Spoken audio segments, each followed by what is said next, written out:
கனவெங்கும் தித்தித்தாய். அத்தியாயம் 18. எங்க போறேன்னு கேட்டா பதில் சொல்லணும். தர்ஷினி அமைதியாக இருக்க. உன்கிட்ட தாண்டி கேக்குறேன், வாயில என்ன கொழுக்கட்டையா வச்சிருக்க? அவ எதுக்குடா அவங்கிட்ட பதில் சொல்லணும்? உனக்கும் அவளுக்கும் என்ன சம்மந்தம் இருக்கு? வெங்கடேஷ் கேட்க. உங்களுக்கும் அம்மாவுக்கும் என்ன சம்மந்தம் இருக்கோ அதுதான் எனக்கும் என் பொண்டாட்டிக்கும் இருக்கு. என்ன இத சொல்ல உனக்கு அபத்தமா தெரியல? நான் என்னைக்காவது உன் அம்மாவை கை நீட்டி அடிச்சிருப்பேனாடா? இல்ல அதிர்ந்து ஒரு வார்த்தையாவது பேசி இருப்பேனா? நீ என்னடா பண்ணி வச்சிருக்க என்னோட மருமகளை? அப்ப அவ பண்ணி வச்ச வேலை உங்களுக்கு பெருசா தெரியல. நானும் எவ்வளவு நேரம் தான் என்னோட கோவத்தை அடக்கி வச்சுட்டு இருக்கிறது. சரி, அதை கூட விட்டுடலாம். ஆனா அந்த அஸ்வந்த் எப்படி அப்படிப்பட்ட என்னடா பண்ண அவன்? ஒன்னும் இல்ல. என்ன தர்ஷினியை பார்த்த வரை கூற அவளோ தலை குனிந்து கொண்டாள். இவ என்னம்மா சொல்ல வரா? அந்த அஸ்வந்த் வேற ஏதாவது பிரச்சனை பண்ணானா? அது மாமா. ஏய், ஏன்டா அவளை அதட்டுற? என்னங்க கிளம்பலாமா? என தனது ஆணையை சரி செய்தவாறு அறையிலிருந்து வனிதா வெளியே வர, சரிம்மா வா போலாம், எனக்கும் ஆஃபீஸ் கிளம்ப நேரம் ஆயிடுச்சு. எங்க போறீங்க எல்லாரும்? அவன் கிடக்குறா, நீ வாமா என வெங்கடேஷ் முன்னே நடக்க வனிதாவும் அவர் பின்னே நடந்தார். மகேஷோ இன்னும் தர்ஷினியின் கையை விடாமல் பற்றி கொண்டிருக்க, கையை விடு. எங்க போறேன்னு சொல்லு, விடுறேன். அம்மா வீட்டுக்கு தான் போறேன். அதுக்கு எதுக்கு லக்கேஜ் எல்லாம் தூக்கிட்டு போறேன்? அங்க ஸ்டே பண்றதுக்கு. ஏன்? கையை விடு. போயிட்டு வந்துடுறதா இருந்தா விடுறேன். ஸ்டே பண்றதுக்கெல்லாம் என்னால அலோவ் பண்ண முடியாது. நான் உங்ககிட்ட எந்த பர்மிஷனும் கேட்கல நீ அலோவ் பண்றதுக்கு. மறுபடியும் என்னோட கோவத்தை இன்க்ரீஸ் பண்ணாத தர்ஷினி. போனவா வந்தமான்னு இருக்கணும். சரி, வந்துடுறேன், கையை விடு. மகேஷ் அப்பொழுதுதான் தன் பிடியை விலக்க தர்ஷினி விரைந்து வெளியே சென்றாள். மகேஷும் அவள் பின்னே வெளியே வந்தவன் தன் காரை எடுத்து அலுவலகம் நோக்கி செலுத்த வெங்கடேஷ் தனது மனைவி மருமகளுடன் தர்ஷினி வீட்டை நோக்கி சென்றார். பிரவீனும் தேவிகாவும் அப்பெரிய காம்ப்ளெக்ஸில் இருந்த வாட்ச் கடையில் நின்றிருந்தனர். அங்கிருந்த பணியாளர்களுக்கு பிரவீனை பார்த்ததும் சிறு படபடப்பு தொற்றிக்கொள்ள நன்முறையில் அவர்களை வரவேற்றனர். அண்ணா, ஏற்கனவே நான் ஒரு வாட்சுக்கு முன்பணம் கொடுத்துருக்கேன். இதுதான் அதுக்கான ரெசிப்ட். ஞாபகம் இருக்குமா? இதோ எடுத்து தரேன். இதே வாட்ச் தாங்க, நல்லா இருக்குல்ல? ரொம்ப நல்லா இருக்கு. ரஞ்சித்துக்கு இது ரொம்ப பிடிக்கும்னு நினைக்கிறேன். தேங்க்ஸ்ண்ணா, இத்தனை நாள் இதை விற்காம வச்சுட்டு இருந்ததுக்கு. இந்தாங்க மீதி பணம்.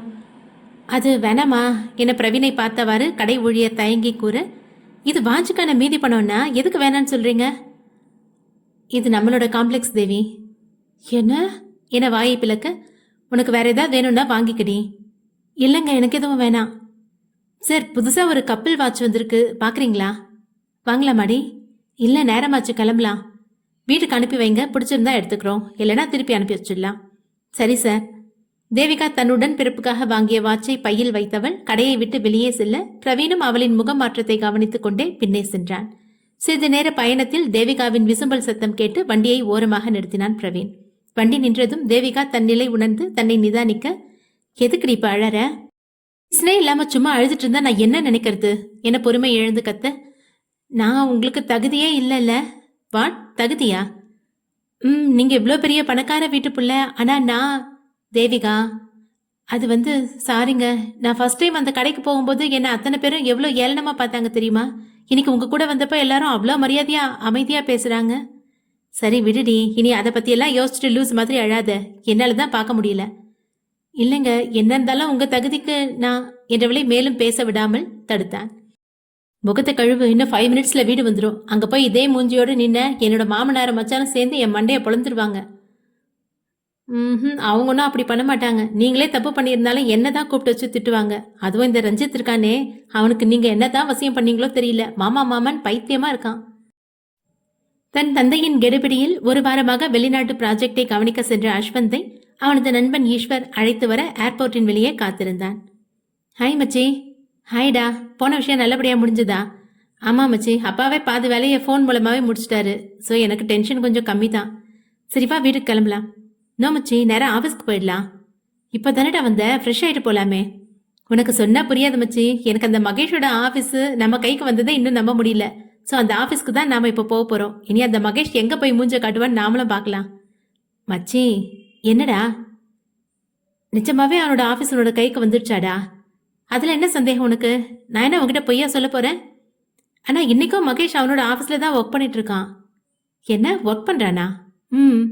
அது எப்படி சாத்தியம்? கம்பெனி கைப்பான விஷயத்தால மனசுரைஞ்சு மூலையில போய் உட்காருவான். அப்பா ப்ராஜெக்ட் முடிக்காத காரணத்துக்கு அவனை ஜெயில பிடிச்சி தள்ளுவார்னு நினைச்சா இன்னும் அவன் ஆஃபீஸ்க்கு போயிட்டு இருக்கானா? சரி, இனி என்ன இருந்தாலும் மூஞ்சுக்கு நேரம் பேசிடலாம். வண்டியை அவனோட ஆஃபீஸ்க்கு திருப்பு. சிச்சி, இல்ல, என்னோட ஆஃபீஸ்க்கு. எனக்கு என்னமோ இது சரியா படலடா. டேய் சொன்னதை செய். ஈஸ்வர் அதற்கு மேல் பேசாமல் மகேஷின் அலுவலகத்தை நோக்கி வண்டியை திருப்ப சில நிமிட பயணங்களில் வண்டி விவி சாஃப்ட்வேர் சொல்யூஷன் என்ற கட்டிடத்தின் முன்னே நின்றது. மச்சி மறுபடியும் சொல்றேன், பேசாம வாடா என்றவன் முன்னே நடக்க ஈஸ்வர் ஒருவித பதற்றத்துடனேயே அவன் பின்னே சென்றான். ரிசப்ஷனிடம் அனுமதி வாங்கி மகேஷின் அறைக்குள் செல்ல எப்பொழுதும் கம்பீரமாக அமர்ந்திருப்பவன் இன்று ஏதோ பறி கொடுத்தவனைப் போல வேலையிலும் மனம் லைக்காமல் கண்கள் மூடி இருக்கையில் சாய்ந்திருந்தான் மகேஷ்.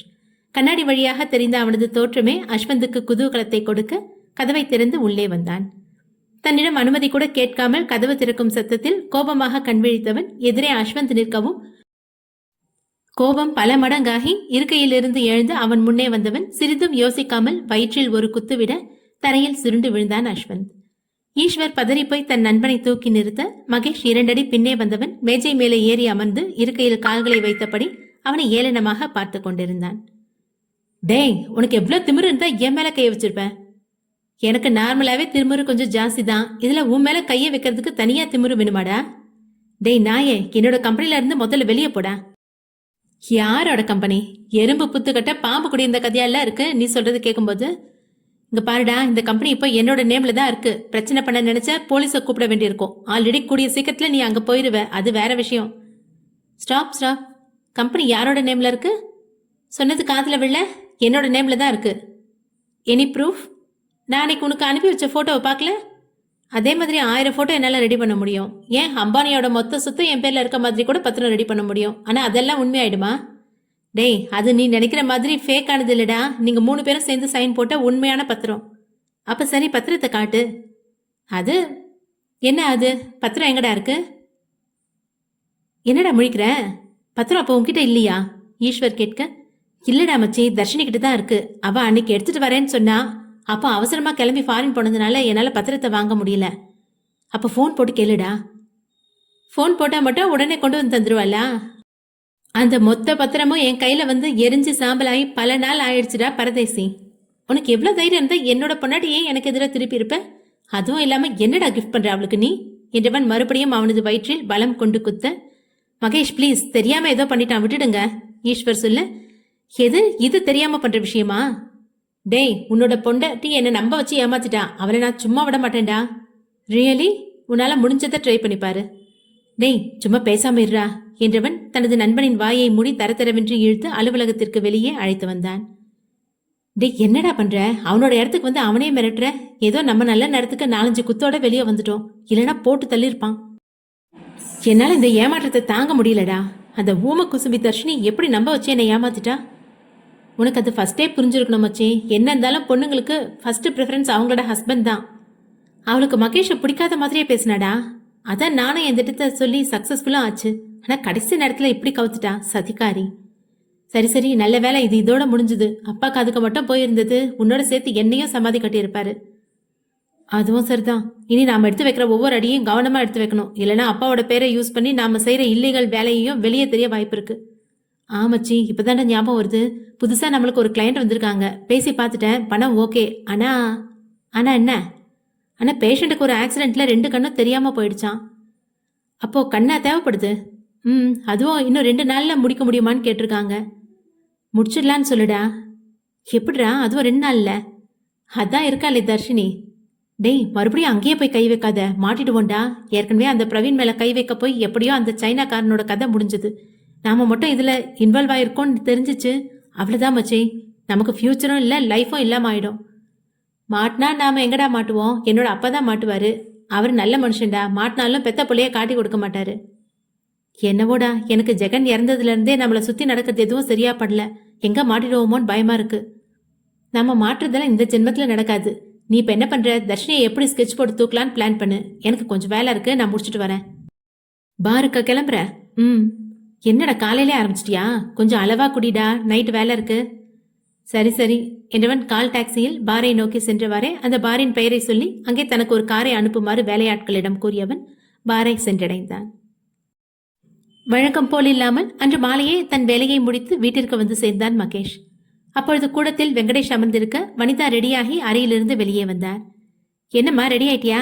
ஆமாங்க, சீக்கிரம் போய் தர்ஷினியை அழைச்சிட்டு வந்துடலாம். விளக்கு வைக்கிற நேரத்துக்கு முன்னாடி அவளை கூட்டிட்டு நாம வீட்டுக்கு வந்துடணும். சம்மந்தியமா நம்மளை சீக்கிரம் விட்டுருவாங்களா என்ன? அதுக்கு தான் காலையில இருந்தே உங்களுக்கு ஃபோன் போட்டுக்கிட்டே இருந்தேன், சீக்கிரமா போய் மருமகளை கூட்டிட்டு வந்துடலாம்னு. ஆனா உங்களுக்கு தான் வேலை மீட்டிங்னு நேரத்தை கடத்திட்டே இருந்தீங்க என இருவரும் பேசியவாறே மகேஷை கண்டு கொள்ளாமல் வாசலை தாண்டி செல்ல, மகேஷிற்கும் அப்பொழுதுதான் இத்தனை நாளாக தர்ஷினி வீட்டில் இல்லாதது தெரிந்தது. தன் பேச்சை மீறி அவள் இவ்வளவு நாள் தாயின் வீட்டில் தங்கியிருந்தது அவனுக்கு கோபத்தை உண்டாக்க விறுவிறுவென்று அறைக்கு சென்றவன் ஃப்ரெஷ் ஆகி கூடத்தில் வந்து அமர்ந்தான் தர்ஷினியின் வரவை எதிர்பார்த்து. தர்ஷினி கருவுற்றிருந்ததால் அன்னலட்சுமி தனது மகளை கண்ணின் மணி போல இந்த ஒரு வாரமும் கவனித்துக் கொண்டிருந்தார். அவருக்கும் சுந்தரத்திற்கும் தன் மகளின் விருப்பத்திற்கு எதிராக செய்து வைத்த திருமணம் எங்கே கேள்விக்குறியாகிவிடுமோ என்ற நினைப்பை புது உயிரின் வரவு மறக்கடிக்க சந்தோஷத்தில் குதூகலித்தனர். சோடாபீம் சொல்லவே வேண்டாம், இந்த ஒரு வாரமும் தர்ஷினியை விட்டு அவன் ஒரு நேரமும் விலகாமல் அவளுடனேயே தொற்றிக் கொண்டிருந்தான். சிவாவின் வீட்டிற்கும் தர்ஷினியின் நற்செய்தி மகிழ்ச்சியை உண்டாக்கியது. கூடத்தில் தர்ஷினியின் அருகே அமர்ந்திருந்த சோட்டாபீம் தனது பிஞ்சு கைகளால் மாதுளை பழ முத்துக்களை எடுத்து தர்ஷினிக்கு ஊட்டிக் கொண்டிருக்க அந்நேரம் வெங்கடேஷும் வனிதாவும் அங்கே வந்து சேர்ந்தனர். வாங்க சம்மந்தி, வாங்க உட்காருங்க என அன்னலட்சுமி புன்னகையுடன் வரவேற்று இருக்கையில் அமர வைக்க, மாமா அத்தை எப்படி இருக்கீங்க? 2 பேரும் நல்லா இருக்குமா? நீ நல்லா இருக்க தானே? உடம்புக்கு எந்த பிரச்சனையும் இல்லைல்ல? இல்லை மாமா, நல்லா இருக்கேன். அன்னலட்சுமி சமையல் அறை சென்று இருவருக்குமாக ஏற்கனவே போட்டு வைத்த டீ கப்புடன் வெளியே வந்தார். ஏமா தர்ஷினி, சீக்கிரம் ரெடி ஆகுமா? வீட்டில் விளக்கு வைக்கிறதுக்கு முன்னாடி நம்ம கிளம்பி ஆகணும். சரியத்த என்றவள் அறைக்குள் நுழைய, தர்ஷி என்னை விட்டு மறுபடியும் நீ கிளம்ப போறியா? ஆமாண்டா செல்லம், ஆனால் இன்னும் கொஞ்ச நாளில் மறுபடியும் வந்துடுவேன். அப்போ உன்னோட வயிற்றுல இருக்க பாப்பாவை எனக்கு கொடுத்துட்றியா? கண்டிப்பாக கொடுக்குறேன். அது வரைக்கும் நீ என்னை தேடாமல் சமத்தா இருக்கணும், ஓகேவா? இல்லை, நான் உன்னை தேடுவேன் என அழுக்குரலில் கூற, அச்சுச்சோ என் செல்லக்குட்டி அழலாமா? அவ்வளவுதான். சோட்டாபீம் பெரும் குரல் எடுத்து அழுக பெரியவர்கள் அவளின் அறைக்குள் நுழைந்தனர். கண்ணா, தர்ஷினி இன்னும் கொஞ்ச நாள்ல திரும்பி வந்துடுவாப்பா, அழாதரா கண்ணா. குட்டி வா, நம்ம வெளியே போலாம், உனக்கு ஏதாவது வேணும்னா வாங்கி தரேன். வெங்கடேஷ் அழைக்க, எனக்கு தர்ஷி தான் வேணும், அவளை கூட்டிட்டு போவாதீங்க என அழுதவாறே கூற வனிதாவிற்கும் வெங்கடேஷிற்கும் சங்கடமாக இருந்தது. சோட்டா பீமின் அழுகை சத்தம் கேட்டு பக்கத்து வீட்டில் இருந்த அமிர்தாவும் தாமரையும் தர்ஷினியின் வீட்டிற்கு வர, குட்டி அம்மா என ஓடி சென்று அவளின் கழுத்தை கட்டி அணைத்தான் சோட்டா பீம். எதுக்குடா இப்ப இப்படி அழற? தர்ஷினியை கூட்டிட்டு போறாங்க. குட்டி இதுக்கா இப்படி அழற? அவ மகி மாமா வீட்டில் தானே இருக்கா, நாளைக்கு அப்பா உன்னை தர்ஷினியை அங்கே பார்க்க கூட்டிட்டு போவாரு. இப்போ அழுகையை நிறுத்து. இல்லை இல்லை, அப்பா கூட்டிட்டு போக மாட்டாரு என்றவனது அழுகை மேலும் கூட, தர்ஷினி நீ இன்னும் கொஞ்ச நாள் இங்கே தங்குமா. அது எப்படி சம்மந்தி சரியா வரும்? மாப்பிள்ளை தேடுவாங்களே. நான் அவன்கிட்ட பேசிக்கிறேம்மா, தர்ஷினி இங்கேயே நிற்கட்டும். குட்டி உனக்கு இவ்வளோ பிடிவாதம் நல்லதுக்கு இல்லடா, அப்பாவுக்கு தெரிஞ்சா உன்னை அடிக்க போறாரு. அமிர்தா திட்ட, நீ எதுக்கு இப்போ அவனை திட்டுற? ஏதோ தர்ஷினி மேலே இருந்த பாசத்தால் அவளை பிரியறதுக்கு அவனுக்கு கஷ்டமா இருக்கு. இங்கே கூட என் பேரனை உனக்கு மூச்சு வாங்குது பாரு, கொஞ்ச நேரம் உட்காரு. அவளும் தனது நிறை மாத வயிறை பிடித்தவாறு இருக்கையில் அமர சோட்டாபீம் தாமரையை தாண்டி தர்ஷினியிடம் ஓடினான். பெரியவர்கள் சிறிது நேரம் உரையாடி கொண்டிருக்க சோட்டாபீம் தர்ஷினி உடனேயே அமர்ந்திருந்தான். நேரம் இரவாகவும் அன்னலட்சுமியின் வற்புறுத்தலால் சம்மந்தி வீட்டார் அங்கேயே சாப்பிட்டு விடை பெற்று சென்றனர். பிரவீனும் தேவிகாவும் ரஞ்சித்துக்கு பிறந்தநாள் வாழ்த்தையும் பரிசையும் கொடுத்து அங்கே சிறிது நேரம் இருந்தவர்கள் இரவானதும் தங்கள் வீட்டிற்கு கிளம்பினர். ரஞ்சித் ரொம்ப வளர்ந்துட்டான்ல. அவனோட திறமைக்கேற்ற நல்ல வேலையும் கிடைச்சிருச்சு. அம்மாவையும் அப்பாவையும் நல்லா பார்த்துப்பான். ஆமா, என்னடா நான் நாளையிலேருந்து ஆஃபீஸ்க்கு வரட்டுமா? இப்போ நான் நம்ம ஆஃபீஸ்க்கு போகிறதில்ல தேவி, அப்பாவோட கம்பெனியை தான் கவனிச்சிட்டு இருக்கேன். உனக்கு அங்கே போக விருப்பம் இருந்தால் நீ போகலாம். என்ன? எத்தனை நாள் தான் அப்பா ஒருத்தரே அத்தனையும் பார்த்துக்கிட்டு கஷ்டப்படுவார், அதான் எம்டி பொறுப்பை நான் எடுத்துக்கிட்டேன். அப்போ அந்த கம்பெனி அதை மகி தான் தனியாக பார்த்துக்கிறான். காட்வின் சார் அவனும் அவனோட அப்பா கம்பெனியை தான் இப்போ பார்த்துக்கிறான். ஏன் இப்படி திடீர்னு 2 பேரும் அங்கேருந்து விலகிட்டீங்க? மகேஷ் சாரால் இருக்க மொத்த வேலையும் பார்க்க கஷ்டமால இருக்கும். அதெல்லாம் அவன் சமாளிச்சுக்குவான். நீ எங்கே போகிறதா டிசைட் பண்ணியிருக்க? நான் உங்கள் கூடயே வரேன். ரொம்ப சந்தோஷம்டி, எனக்கு நீ தான் பர்சனல் பிஏ. நல்ல பொசிஷன் தான். என்னங்க லெஃப்ட் சைடில் பாருங்க, ஏதோ கார் ஆக்சிடென்ட் ஆகி நிற்குது. பிரவீன் சட்டென்று ஓரத்தில் வண்டியை நிறுத்தியவன் அக்காரை நோக்கி ஓட விபத்துக்குள்ளான வண்டியின் முன்பக்கம் முழுவதும் சிதைந்து டிரைவர் சீட்டில் அமர்ந்திருந்தவன் எப்பொழுதோ தன் உயிரை விட்டிருந்தான். பிரவீனுக்கு அதை பார்த்ததும் திக்கென்று இருக்க தேவிகா அவனை நோக்கி வருவதை பார்த்து அவளிடம் விரைந்தான். எனக்கு யாராவது வண்டியில இருக்காங்களா? நல்லா இருக்காங்க தானே? நீ வண்டியில போய் உட்காருப்போ. இல்லைங்க அவங்களுக்கு ஏதாவது. நான் தான் சொல்றேன்லடி, நீ போய் வண்டியில உட்காரு என்றவன் அவளை பிடித்து வண்டியில் உட்கார வைத்து ஆம்புலன்ஸுக்கு அழைத்தான். கூடவே போலீஸுக்கும் தகவல் சொல்ல அரை மணி நேரத்தில் அவ்விடமே கலவரமானது. நேரமாக தன் பொறுமையை இழந்த மகேஷ் தர்ஷினிக்கு போன் மூலம் அழைக்கலாம் என்று நினைத்து போனை எடுக்க வீட்டின் முன்னே கார் சத்தம் கேட்டது. மறுநொடியே போனை டீப்பாயில் வைத்து தன் உணர்வுகளை வெளிக்காட்டாது கம்பீரமாக அமர்ந்திருந்தான். வெங்கடேஷும் வனிதாவும் வீட்டிற்கு உள்ளே வர அவர்களின் பின்னே நோட்டமிட்டவன் கண்களுக்கு ஏமாற்றமே பதிலாக கிடைத்தது. அவனது பெற்றோர்களும் அவனை கண்டு கொள்ளாமல் தங்களது அறையில் போய் புகுந்து கொண்டனர். மகேஷுக்கு மனதில் ஒரு வெறுமை பரவ ஏதோ ஒரு குற்ற உணர்ச்சி வந்து மனதை ஆட்கொள்ள அறையை நோக்கி நடந்தவன் விட்டத்தை பார்த்தபடி கட்டிலில் படுத்தான். தனது வாழ்க்கையில் நடந்த ஒவ்வொன்றையும் நினைத்து பார்த்தவனுக்கு தன் நண்பர்களின் முக்கியத்துவம் புரிய அவர்களை இழந்ததை நினைத்து மனதளவில் மிகவும் நொந்து போனான். தர்ஷினியை முதலில் தன் அலுவலகத்தில் பார்த்ததும் கடைசியாக தன் கையை உதறிக்கொண்டு தாய் வீட்டிற்கு சென்றதும் கண்கள் முன் வந்து போக படுக்க கூட மனமின்றி எழும்பி பால்கனியில் போய் நின்றான். ஏதேதோ நினைவலைகளில் தவித்தவனுக்கு தர்ஷினியை உடனே பார்க்கும் எண்ணம் தோன்ற தனது லேப்டாப்பை எடுத்துக்கொண்டு மீண்டும் பால்கனியில் வந்து தரையில் அமர்ந்தான். தர்ஷினியின் போனை ஹேக் செய்தவன் போனின் கேமரா மூலம் அவளின் அறையை நோட்டமிட அறை வெளிச்சமாகவே இருந்தது.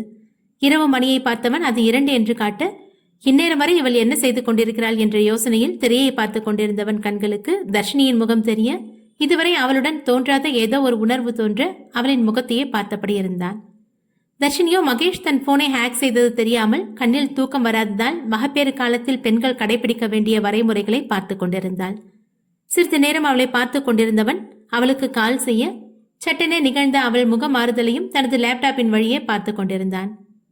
ஹலோ, எதுக்கு ஃபோன் பண்ணிட்டு அமைதியா இருக்கீங்க? டைம் என்ன? ஏன் உனக்கு டைம் பார்க்கறதுக்கு கூட மறந்து போயிடுச்சா? டைம் என்னடி இப்போ? 2:30 ஆகுது. ஏன் இவ்வளோ நேரம் முழிச்சிருந்து அப்படி என்ன வேலை பார்க்குற? நான் என்ன பண்ணா உனக்கு என்ன வந்துச்சு? சரி, ஏன் வீட்டுக்கு வரல? உங்ககிட்ட நான் அன்றைக்கே என்ன சொல்ல அனுப்பினேன்? அங்கே ஸ்டே பண்ணக்கூடாது, உடனே வந்துட்டு தானே. அப்புறம் எதுக்கடி அங்கே ஒரு வாரமாக தங்கியிருக்க? அப்போ நான் இங்கே ஸ்டே பண்ணியிருக்கிறது உனக்கு இன்றைக்கி தான் தெரிஞ்சிருக்கு. அது எனக்கு தூக்கம் வருது, நான் ஃபோனை கட் பண்ணுறேன், பாய். ஹேய் கொஞ்சம் இரு. என்ன அது? இனி என்னைக்கு இங்கே வர? நாளைக்கு வந்துடுவது தானே? தெரியல. இது என்னடி ஆன்சர்? நான் எப்போ வந்தால் உனக்கு என்ன? ஏதோ என்னை ரொம்ப மிஸ் பண்ணுற மாதிரி நடுராத்திரி ஃபோன் எல்லாம் பண்ணி கூப்பிடுறேன். உனக்கு டைம் பாஸ் ஆகலைன்னா ஆஃபீஸ் ஒர்க் எவ்வளோ இருக்கு, அதை போய் பாரு என்றவள் சட்டென்று ஃபோனை வைக்க மகேஷ்க்கு இம்முறை தர்ஷினியின் நடவடிக்கையில் கோபம் வரவில்லை. உதட்டினோரும் சிறு புன்னகை தோன்றியது. மறுபடியும் தன் நண்பர்களின் நினைவு வர அப்புன்னகை காணாமல் போனது. அவனும் கொஞ்சம் கொஞ்சமாக உணரத்தான் ஆரம்பித்தான். தவறு தன்னிடமே இருந்து ஆரம்பித்ததால் அதை திருத்தும் வழி அறியாது அமர்ந்திருந்தவன் பால்கனியிலேயே படுத்து உறங்கியும் போனான். பிரவீன் விபத்து குறித்து ஆம்புலன்ஸுக்கு காவல் நிலையத்துக்கும் தகவல் அளித்தவன் தேவிகாவுடன் வண்டியில் வந்து அமர்ந்தான். என்னங்க நீங்க பேசாம வந்துட்டீங்க? நாம அவரை ஹாஸ்பிட்டல்ல சேர்க்க வேண்டாமா? வண்டியில எத்தனை பேர் இருந்தாங்க என பதட்டமாக கேட்க, ரிலாக்ஸ், என்னதான் ஆச்சு சொல்லுங்களேன். வண்டியில ஒருத்தர் தான் டிரைவர் சீட்ல இருக்காங்க. பட் அவரு ஆக்சிடென்ட் நடந்து ரொம்ப நேரம் ஆகிருக்கும் போல, அதனால. அச்சோ, அப்போ அவர் இறந்துட்டாரா? போலீஸ்க்கு இன்ஃபார்ம் பண்ணியிருக்கேன், இப்போ வந்துடுவாங்க என்றவன் அமைதியாக. தேவிகாவும் அதற்கு மேல் எதுவும் கேட்காமல் அமைதியாக இருந்து கொண்டாள். சில நிமிடங்களில் அவ்விடத்தில் ஆம்புலன்ஸும் போலீஸும் வந்து குவிய அவ்விடமே கலவரமானது. என்னாச்சு இன்ஸ்பெக்டர்? எதுக்கு எல்லாரும் இவ்வளோ டென்ஷனாக சுற்றிட்டு இருக்காங்க? இறந்தது யாருன்னு கண்டுபிடிச்சிட்டிங்களா? ஃபேஸ் ரொம்ப டேமேஜ் ஆயிருந்தது. எஸ் மிஸ்டர் பிரவீன், கார் நம்பரை வச்சு கண்டுபிடிச்சிட்டோம். யாரு சார்? உங்களுக்கு முருகவேல் சார் தெரியும்னு நினைக்கிறேன். ஆமாம், நல்லா தெரியுமே. அவரோட பிக் ப்ராஜெக்ட் கூட நாங்கள் தான் ஹேண்டில் பண்ணிட்டு இருக்கோம். அவரா என அதிர்ச்சியாக கேட்க, அவர் இல்லை, அவரோட son Ashwanth. What? Yes mister Praveen, இன்னும் கொஞ்ச நேரத்தில் எங்கள் மீடியா வந்துடும். நீங்கள் வேற உங்கள் ஒய்ஃப் கூட வந்திருக்கீங்க, அதனால இங்கேருந்து கிளம்புறது நல்லது. ஓகே சார், நாங்கள் கிளம்புறோம் என்றவன் வண்டியில் ஏறி பல யோசனைகளுடன் வீட்டை வந்து அடைய அமைதியாக படுக்கையில் வந்து சரிந்தான். ஏங்க உங்களுக்கு திடீர்னு என்னாச்சு? ஆக்சிடென்ட் பார்த்தப்ப கூட உங்கள் ஃபேஸில் இவ்வளோ டென்ஷன் தெரியல, ஆனால் யாருன்னு தெரிஞ்சதுக்கப்புறம் ரொம்ப டென்ஷனாக இருக்கீங்க. அது ஒன்றும் இல்லை தேவி, முருகவேல் சார் ரொம்ப நல்லவர். அவர் எப்படி தான் இதை தாங்கிப்பாரோ அதை நினச்சி தான் கொஞ்சம் சங்கடமாக இருக்குது. எனக்கு அவன் செத்ததில் எந்த வருத்தமும் இல்லை. வாட்? ஆமாங்க, உங்களுக்கு ஒரு விஷயம் தெரியுமா? அவன் நல்லவனே இல்லை. எதை வச்சுமா சொல்கிற? உங்களுக்கு ஞாபகம் இருக்கா, அப்பாவோட ஆப்ரேஷனுக்கு நாங்கள் ஹாஸ்பிட்டலில் இருந்தோமே? அதை எப்படி மறக்க முடியும்? அவ்வளோ மைண்ட் ப்ரெஷர்லேயும் உன்னை பார்க்கறதுக்காக ஓடி வந்தனே என புன்னகையுடன் கூற, அது சரி, எதோ சொல்ல வந்தியே சொல்லு. அப்போ அந்த அஸ்வந்த் யார்கிட்டயும் ஃபோனில் பேசிட்டு இருந்ததை கேட்டேன். அப்படி என்ன கேட்ட? யாரோட ஆப்ரேஷனையும் அவனே முடிச்சு கொடுக்கறதாவும் ஒவ்வொரு ஆர்கன்ஸ்க்கும் ஒவ்வொரு வேலை அப்படின்னும் என்னமோ பேசிட்டு இருந்தான். அப்பயே தோணுச்சு அவன் ஏதோ தப்பான வேலை செய்கிறான்னு. ஏய், நீ உண்மையாடி சொல்கிற? ஆமாங்க, இப்படி தான் அவன் பேசிட்டு இருந்தான். அடியே செல்லக்குட்டி, எவ்வளோ பெரிய காரியத்தை ஈஸியாக முடிச்சு கொடுத்துட்டேன்னு தெரியுமா என உற்சாகமாக. இதில் என்ன பெரிய விஷயம் இருக்கு? அடியே பொண்டாட்டி, அவன் அன்னைக்கு வேலை பேசினது உன்னோட புருஷன் உடம்புக்கு தான். என்னங்க என்றவளது கை நடுங்க. பிரவீன் அவளின் பதட்டம் கண்டு தன்னுடன் இறுக்கி அணைத்தான். என்னங்க சொல்றீங்க? ரிலாக்ஸ் ரீ, அதான் எனக்கு இப்போ எதுவும் ஆவலையே, இனியும் எதுவும் ஆகாது. இல்ல அவன் யார் கூட பேசிட்டு இருந்தான். அவனுக்கு ஏதோ ஒரு கூட்டாளி இருக்கான். நீங்க இனி வீட்டை விட்டு வெளியே போகக்கூடாது. நான் உங்களை இனி எங்கேயும் விட மாட்டேன் என்றவள் தன்னவனுக்குள் மேலும் ஒன்றி போக, எனக்கு இனி எதுவும் ஆகாதுரி. இந்த ஒரே ஒரு ரீசனுக்காக தான் மகி அந்த ஹாஸ்பிட்டலை இடிச்சு தரமட்டமாக்கினான்.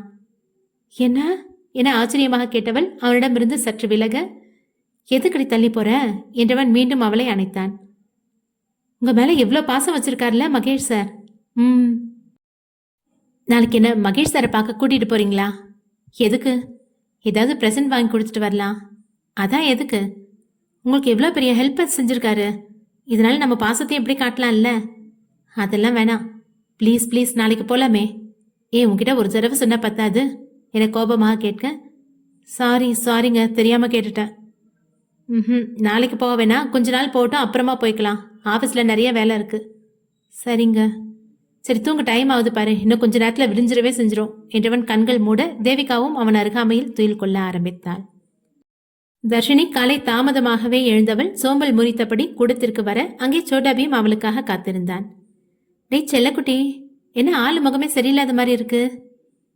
இப்போ யார் மேலே சாருக்கு கோவம்? அப்பா. சிவா அண்ணாவா? அண்ணா உன்னை என்ன பண்ணாரு? உன்னை நேற்றுக்கு போக விடலைன்னு அம்மா அப்பா கிட்ட என்னை பற்றி கம்ப்ளைண்ட் பண்ணிட்டாங்க. அச்சுச்சோ, அப்பா என்ன சொன்னாரு? நான் ரொம்ப பிடிவாதம் பிடிக்கிறேனா, என்னை பார்த்து சோனி பாப்பாவும் கெட்டு போயிடுவான்னு சொன்னாங்க.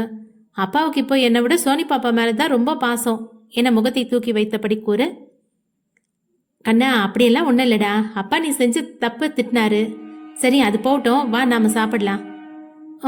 நீ அப்பா கிட்ட இனி என்னை திட்டக்கூடாதுன்னு சொல்லு, அப்பதான் உன் கூட சாப்பிடுவேன். அண்ணா தான் இப்போ டியூட்டிக்கு போயிருப்பாங்களே, வரட்டும், வந்ததான் பேசிக்கலாம். அப்பா இன்னைக்கு லீவு தான். லீவா? அம்மாவை செக்கப்பு கூட்டிட்டு போறாங்க, வா இப்பவே வந்து என்னன்னு கேளு என்றவன் அவளின் கையை பிடித்து இழுக்க, குட்டி என்ன பண்ற? சிவா கேட்க, அவன் உங்க மேல கோவமா இருக்கானா? இவனுக்கு இப்போ பிடிவாதம் ரொம்ப ஜாஸ்தி ஆயிடுச்சுமா. வாப்பா சிவா, என்ன இன்னைக்கு டியூட்டி போகலையா என கேட்டவாறு அன்னலட்சுமி சமையல் கட்டிலிருந்து வெளியே வர, இல்லம்மா அம்மா கூட செக்கப் போகலான் இருக்கேன். இன்னும் டெலிவரிக்கு 2-3 வாரம் தான் இருக்கு, பத்திரமா பார்த்துக்கப்பா. சரிம்மா, குட்டி இங்கே இருக்கட்டும், நாங்கள் போயிட்டு ஒரு 1 or 2 ஹவர்ஸில் வந்துடுறோம். சரிப்பா, பத்திரமா போயிட்டு வாங்க. சோட்டா பீம், என்னோட ரூம்ல ஒரு கிரீன் கலர் பார்சல் இருக்கு, எடுத்துட்டு வரியா? தர்ஷினி சொல்ல, என்றவன் அவளின் அறையை நோக்கி ஓட, அப்புறம் நானும் கிளம்புறேம்மா. சிவா சொல்ல, அண்ணா உங்ககிட்ட கொஞ்சம் பேசணும். என்னம்மா, ஏதாவது வேணுமா? வாங்கிட்டு வரணுமா? இல்லைண்ணா, அது சோட்டா பீம் பற்றி தான். அவனுக்கு அடி விழாத குறை ரொம்பவே பிடிவாதம் பிடிக்கிறான்.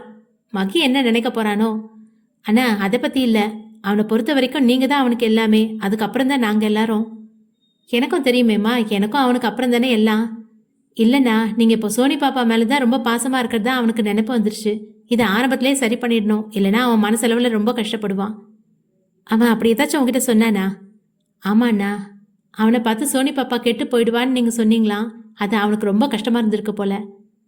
சரிதாம்மா, நானும் அப்போ இருந்த டென்ஷனில் அவன் மனநிலையை புரிஞ்சுக்காம கோவப்பட்டுட்டேன் என யோசனையாக கூற, தர்ஷி இது எனக்காகவா வாங்கி வச்சிருக்க என பார்சலுடன் ஒரே ஓட்டமாக ஓடி வந்து அவளின் மடியில் அமர, கண்ணா பார்த்து உட்காருப்பா, பாப்பாவுக்கு ஏதாவது ஆயிடும்.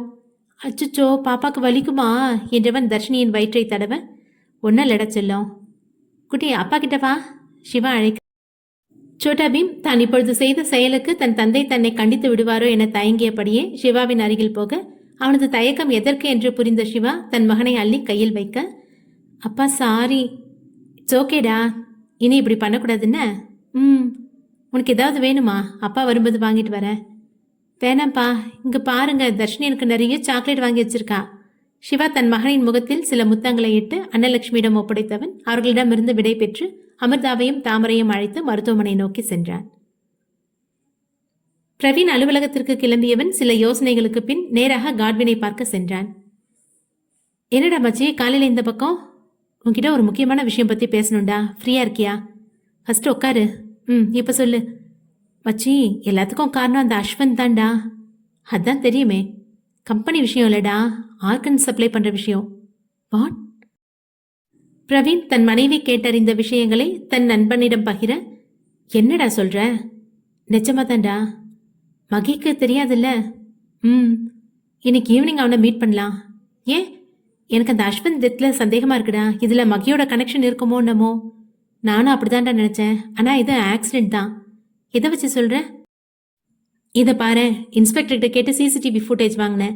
அந்த அஸ்வந்த் குடி போதையில அவனாவே தான் காரை கொண்டு போய் மரத்தில் அடிச்சிருக்கான். அப்போ இவன் கூட இருக்கிறவனை சீக்கிரம் பிடிச்சா ஆகணும். அவனால எத்தனை பேருக்கு ஆபத்துன்னு தெரியல. நிச்சயமா கம்பெனி திரும்ப நம்ம கைக்கு வந்ததுக்கு ஏதாவது திட்டம் திட்டி வச்சிருப்பானுங்க. சரிடா, அப்போ ஈவினிங் ரெடியாரு, மக்கிய பார்க்க போலாம். அவனால தான் இதுக்கு முடிவு கட்ட முடியும்.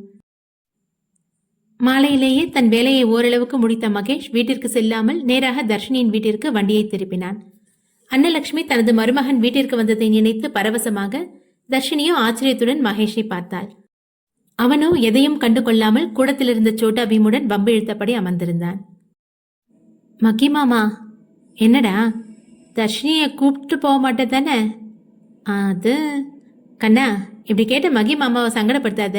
உனக்கு எப்போ தர்ஷினியை பார்க்கணும்னு தோணுதோ அப்போ நாங்கள் கூட்டிகிட்டு போவோம். கொஞ்சம் இருங்க மாப்பிள்ள, காஃபி போட்டு எடுத்துகிட்டு வரேன். அதெல்லாம் வேணாம் அத்தை. அம்மா, மாமா இன்னும் வரலையா? வரலப்பா, நீ வேலை முடிச்சு நேராக இங்கே வர்ற மாதிரி இருக்கு. முகமே பார்க்க களைப்பாக இருக்கு. நான் காஃபி எடுத்துகிட்டு வந்துடுறேன். தர்ஷி, ரூமில் என்னடி பண்ணுற? யார் வந்திருக்காங்கன்னு வந்து பாரு என்ன சமையல் கட்டை நோக்கி விரைய தர்ஷினி அறையிலிருந்து வெளியே வந்தாள். மகேஷ் சோட்டா பீமுடன் வம்பளந்தபடி இருக்க அவனை அங்கு எதிர்பாராதவள் அதிர்ச்சியாகி நின்றாள். தர்ஷி, நான் உன்னை மகி மாமா கூட அனுப்பி வைக்க மாட்டேன். உனக்கு அவ கூட இருக்கணும்னா நீயும் எங்கள் வீட்டுக்கு வந்துடுறா குட்டி. மகேஷ் சொல்ல, தர்ஷியை நான் இங்கேருந்து விடமாட்டேன். டேய், எனக்கெல்லாம் நீ ஒரு போட்டியாடா.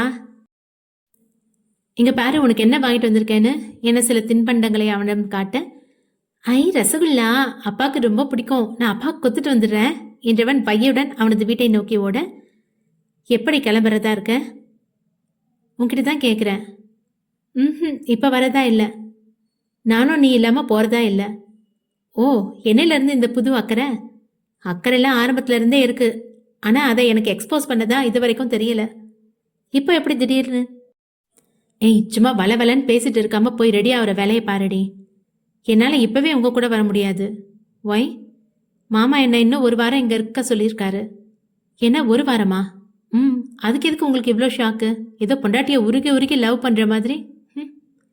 நான் அந்த மாதிரி கேரக்டரில் தான் ஒத்துக்கிறேன். ஆனால் இப்போ ரொம்ப லோன்லியாக ஃபீல் பண்ணுறேன்டி. என்ன பிளான் பண்ணுற? என்னது? இல்லை, உனக்கு சம்மந்தம் இல்லாத மாதிரி எதோ பேசுறியே, இதுக்கு என்ன காரணம்? அதுவும் நீ லோன்லியாக இருக்கேன்னு ஃபீல் பண்ணுறியா? அதுதானே உனக்கு பிடிக்கும். அப்பனா சொல்லு நீ. இது வரைக்கும் யாரையும் புரிஞ்சிக்கிற சுச்சுவேஷன் எனக்கு கிடைக்கலடி. அதனால அவங்களோட இம்பார்ட்டன்ஸ் எனக்கு தெரியாமலே போயிடுச்சு. அப்படின்னா இப்போ என்ன தேடி வர்றதுக்கு பதிலாக உன்னோட ஃப்ரெண்ட்ஸை தேடி தானே நீ போயிருக்கணும். எனக்கு அவங்க மேலே நம்பிக்கை இருக்குது, அவங்களே என்கிட்ட வந்துடுவாங்க. ஆனால் எனக்கு நீயும் வேணும். எனக்கே தெரியலடி, நீ எப்படி எனக்குள்ளே இந்த அளவுக்கு கலந்து போனேன்னு. நான் ஒத்துக்கிறேன், உன்னை ஃபோர்ஸ் பண்ணி தான் கட்டிக்கிட்டேன். அப்போ எனக்கு தெரியலடி, உன் மேலே எவ்வளோ விருப்பம் இருந்தால் அந்த லெவலுக்கு போய் கல்யாணம் பண்ணியிருப்பேன்னு. நீ கொஞ்சம் யோசிச்சு பாரு. உன்னை மேரேஜ் பண்ணிக்கிட்ட அப்புறம் நான் ஏதாவது உன்னை ஹர்ட் பண்ணுற மாதிரி நடந்துக்கிட்டேனா? அந்த அஸ்வந்த் அந்த நாய் பண்ண காரியத்தினால, நீ என்னோட பொண்டாட்டிடி, நீ முழுசாக எனக்கு தான் சொந்தம். அந்த மாதிரி ஒரு ட்ரெஸ்ஸை கூச்சம் இல்லாமல் அவன் அனுப்பி வச்சிருக்கான். அதனால தான் கொஞ்சம் எமோஷனல் ஆகி காட்டு மிராண்டித்தனமாக நடந்துக்கிட்டேன். அதுக்கு சாரி கேட்டுக்கிறேன், என்னை மன்னிச்சுக்கொடி ப்ளீஸ். அம்மா அப்பா கூட என் முகத்தை பார்க்கறதில்ல. என் கூட வந்துடுறியா? மகேஷ் தன் மனதில் இருப்பதையெல்லாம் ஒன்று விடாமல் தர்ஷினியிடம் ஒப்பிக்க, பேசுவது தன்னவன் தானா என்று அதிர்ச்சிக்குள்ளான தர்ஷினி சிலையாகி நின்றிருந்தாள். என்ன மாப்பிள்ள நின்றுட்டு இருக்கீங்க? உட்காருங்க, இந்தாங்க காஃபி எடுத்துக்கோங்க. நீ ஏன்டி இப்படி சில மாதிரி நின்றுட்டு இருக்க? அத்தை, இன்னைக்கு நான் இங்கே தான் ஸ்டே பண்ணுறதா இருக்கேன். எனக்கும் சேர்த்து நைட் டின்னர் ரெடி பண்ணிடுங்க. என்ன, ரொம்ப ரொம்ப சந்தோஷம் மாப்பிள்ள. இதோ இப்போவே சமைக்க ஆரம்பிச்சிடுறேன் என்றவர் மிகுந்த சந்தோஷத்தில் மறுபடியும் சமையல் அறைக்குள் நுழைய, இப்போ எதுக்கு நீங்கள் இங்கே தங்கணும்? எங்கள் வீடு உங்களுக்கு கம்ஃபர்டபுளாக இருக்காது, ஏசி கூட இல்லை. இட்ஸ் ஓகே, நான் அட்ஜஸ்ட் பண்ணிக்கிறேன். நீங்கள் அட்ஜஸ்ட் பண்ணிக்கிறீங்களா? ஆமாண்டி என்றவன் ஒற்றை கண்ணடித்து தர்ஷினியின் அறைக்குள் நுழைந்தான். தர்ஷினி பேய் அறைந்ததை போல் நிற்க, என்னடி இன்னும் சில மாதிரி நின்றுருக்க? வா, வந்து ஏதாவது உதவி பண்ணு, சீக்கிரம் வேலையை முடிச்சிடலாம். அம்மா, எதுக்கு இப்போ இவ்வளோ பதட்டப்படுற? எப்படி பதட்டம் இல்லாமல் இருக்கும்? மாப்பிள்ளை எப்பேற்பட்ட பெரிய வீட்டு புள்ள, இன்னைக்கு நம்ம வீட்டில் வந்து தங்குறேன்னு சொல்கிறாரு. நைட்டுக்கு சாப்பாடு வேற செய்ய சொல்கிறாரு. ஐயோ கடவுளே, எனக்கு எவ்வளோ சந்தோஷமாக இருக்குது தெரியுமாடி. உங்கள் அப்பா மட்டும் இதை கேள்விப்பட்டாரு, மனுஷன் சிறகு இல்லாமலே பறப்பாரு. எனக்கு இந்த ஒரு வாரமாக மாப்பிள்ளை உன்னை பார்க்க வராதது மனசுக்குள்ள ஒரு நெருடலாவே இருந்துட்டு இருந்துச்சு. ஆனா இப்ப அது துளி கூட இல்லாம மறைஞ்சு போச்சு. என்ன இருந்தாலும் பெரிய தொழில் செய்யறவர் இல்லையா, அதனாலதான் நேரம் இருந்திருக்காது என பேசியவாறு சமையலில் ஆர்வம் காட்டினார். தர்ஷினியும் வேறு வழியின்றி தன் தாய்க்கு உதவ ஆரம்பித்தாள்.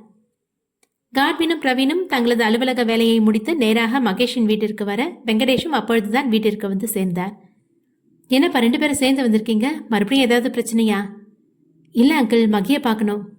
அவனையா? இப்ப எதுக்கு என யோசனையாக இருவரையும் பார்க்க, பழைய ப்ராஜெக்ட் சம்பந்தமா பேசணும் அங்கிள். அவன் ரூம்ல தான் இருப்பான்ப்பா, போய் பாருங்க. ஓகே அங்கிள் என இருவரும் அவன் அறையை நோக்கி செல்ல அறை பூட்டி இருந்தது. தட்டியும் திறக்காமல் போக, என்னடா கதவை தட்டினா திறக்க மாட்டேங்கிறான்? அவன் இன்னும் வரலையோ?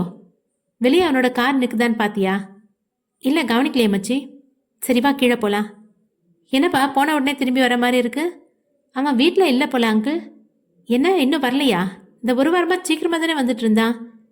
நான் அவனுக்கு கால் பண்றேன் அங்கிள் என்றவன் மகேஷிற்கு அழைக்க 2 ரிங்கில் அட்டன் செய்யப்பட்டு ஒரு மழலையின் குரல் கேட்டது. ஹாய் குட்டி. மகி மாமா சிவாவை பார்க்க அங்கே வந்திருக்கானா? இல்லை, தர்ஷினியை பார்க்க தான் வந்தாரு. இப்போ சுந்தரன் தாத்தா கிட்ட பேசிட்டு இருக்காங்க. நான் அவரோட ஃபோனை அவருக்கு தெரியாமலே எடுத்துட்டு வந்துட்டேன். என்ன மகி தர்ஷினி வீட்டில் இருக்கானா? சரி நான் அங்கே வந்து பார்த்துக்கிறேன் அவனை என்றவன் ஃபோனை வைக்க, என்னப்பா மகி தர்ஷினி வீட்டில் இருக்காளா? வெங்கடேஷ் கேட்க, ஆமா அங்கிள். இவன் எதுக்கு அங்கே போயிருக்கான்? அதனை இவன் அவ்வளோ சீக்கிரம் இறங்கி போகிற ஆள் இல்லையே. வனிதாவும் ஆச்சரியமாக கேட்க, அவனோட தனிமை அவனுக்கு ஒரு மாற்றத்தை கொடுத்துருக்கோம் அங்கிள்.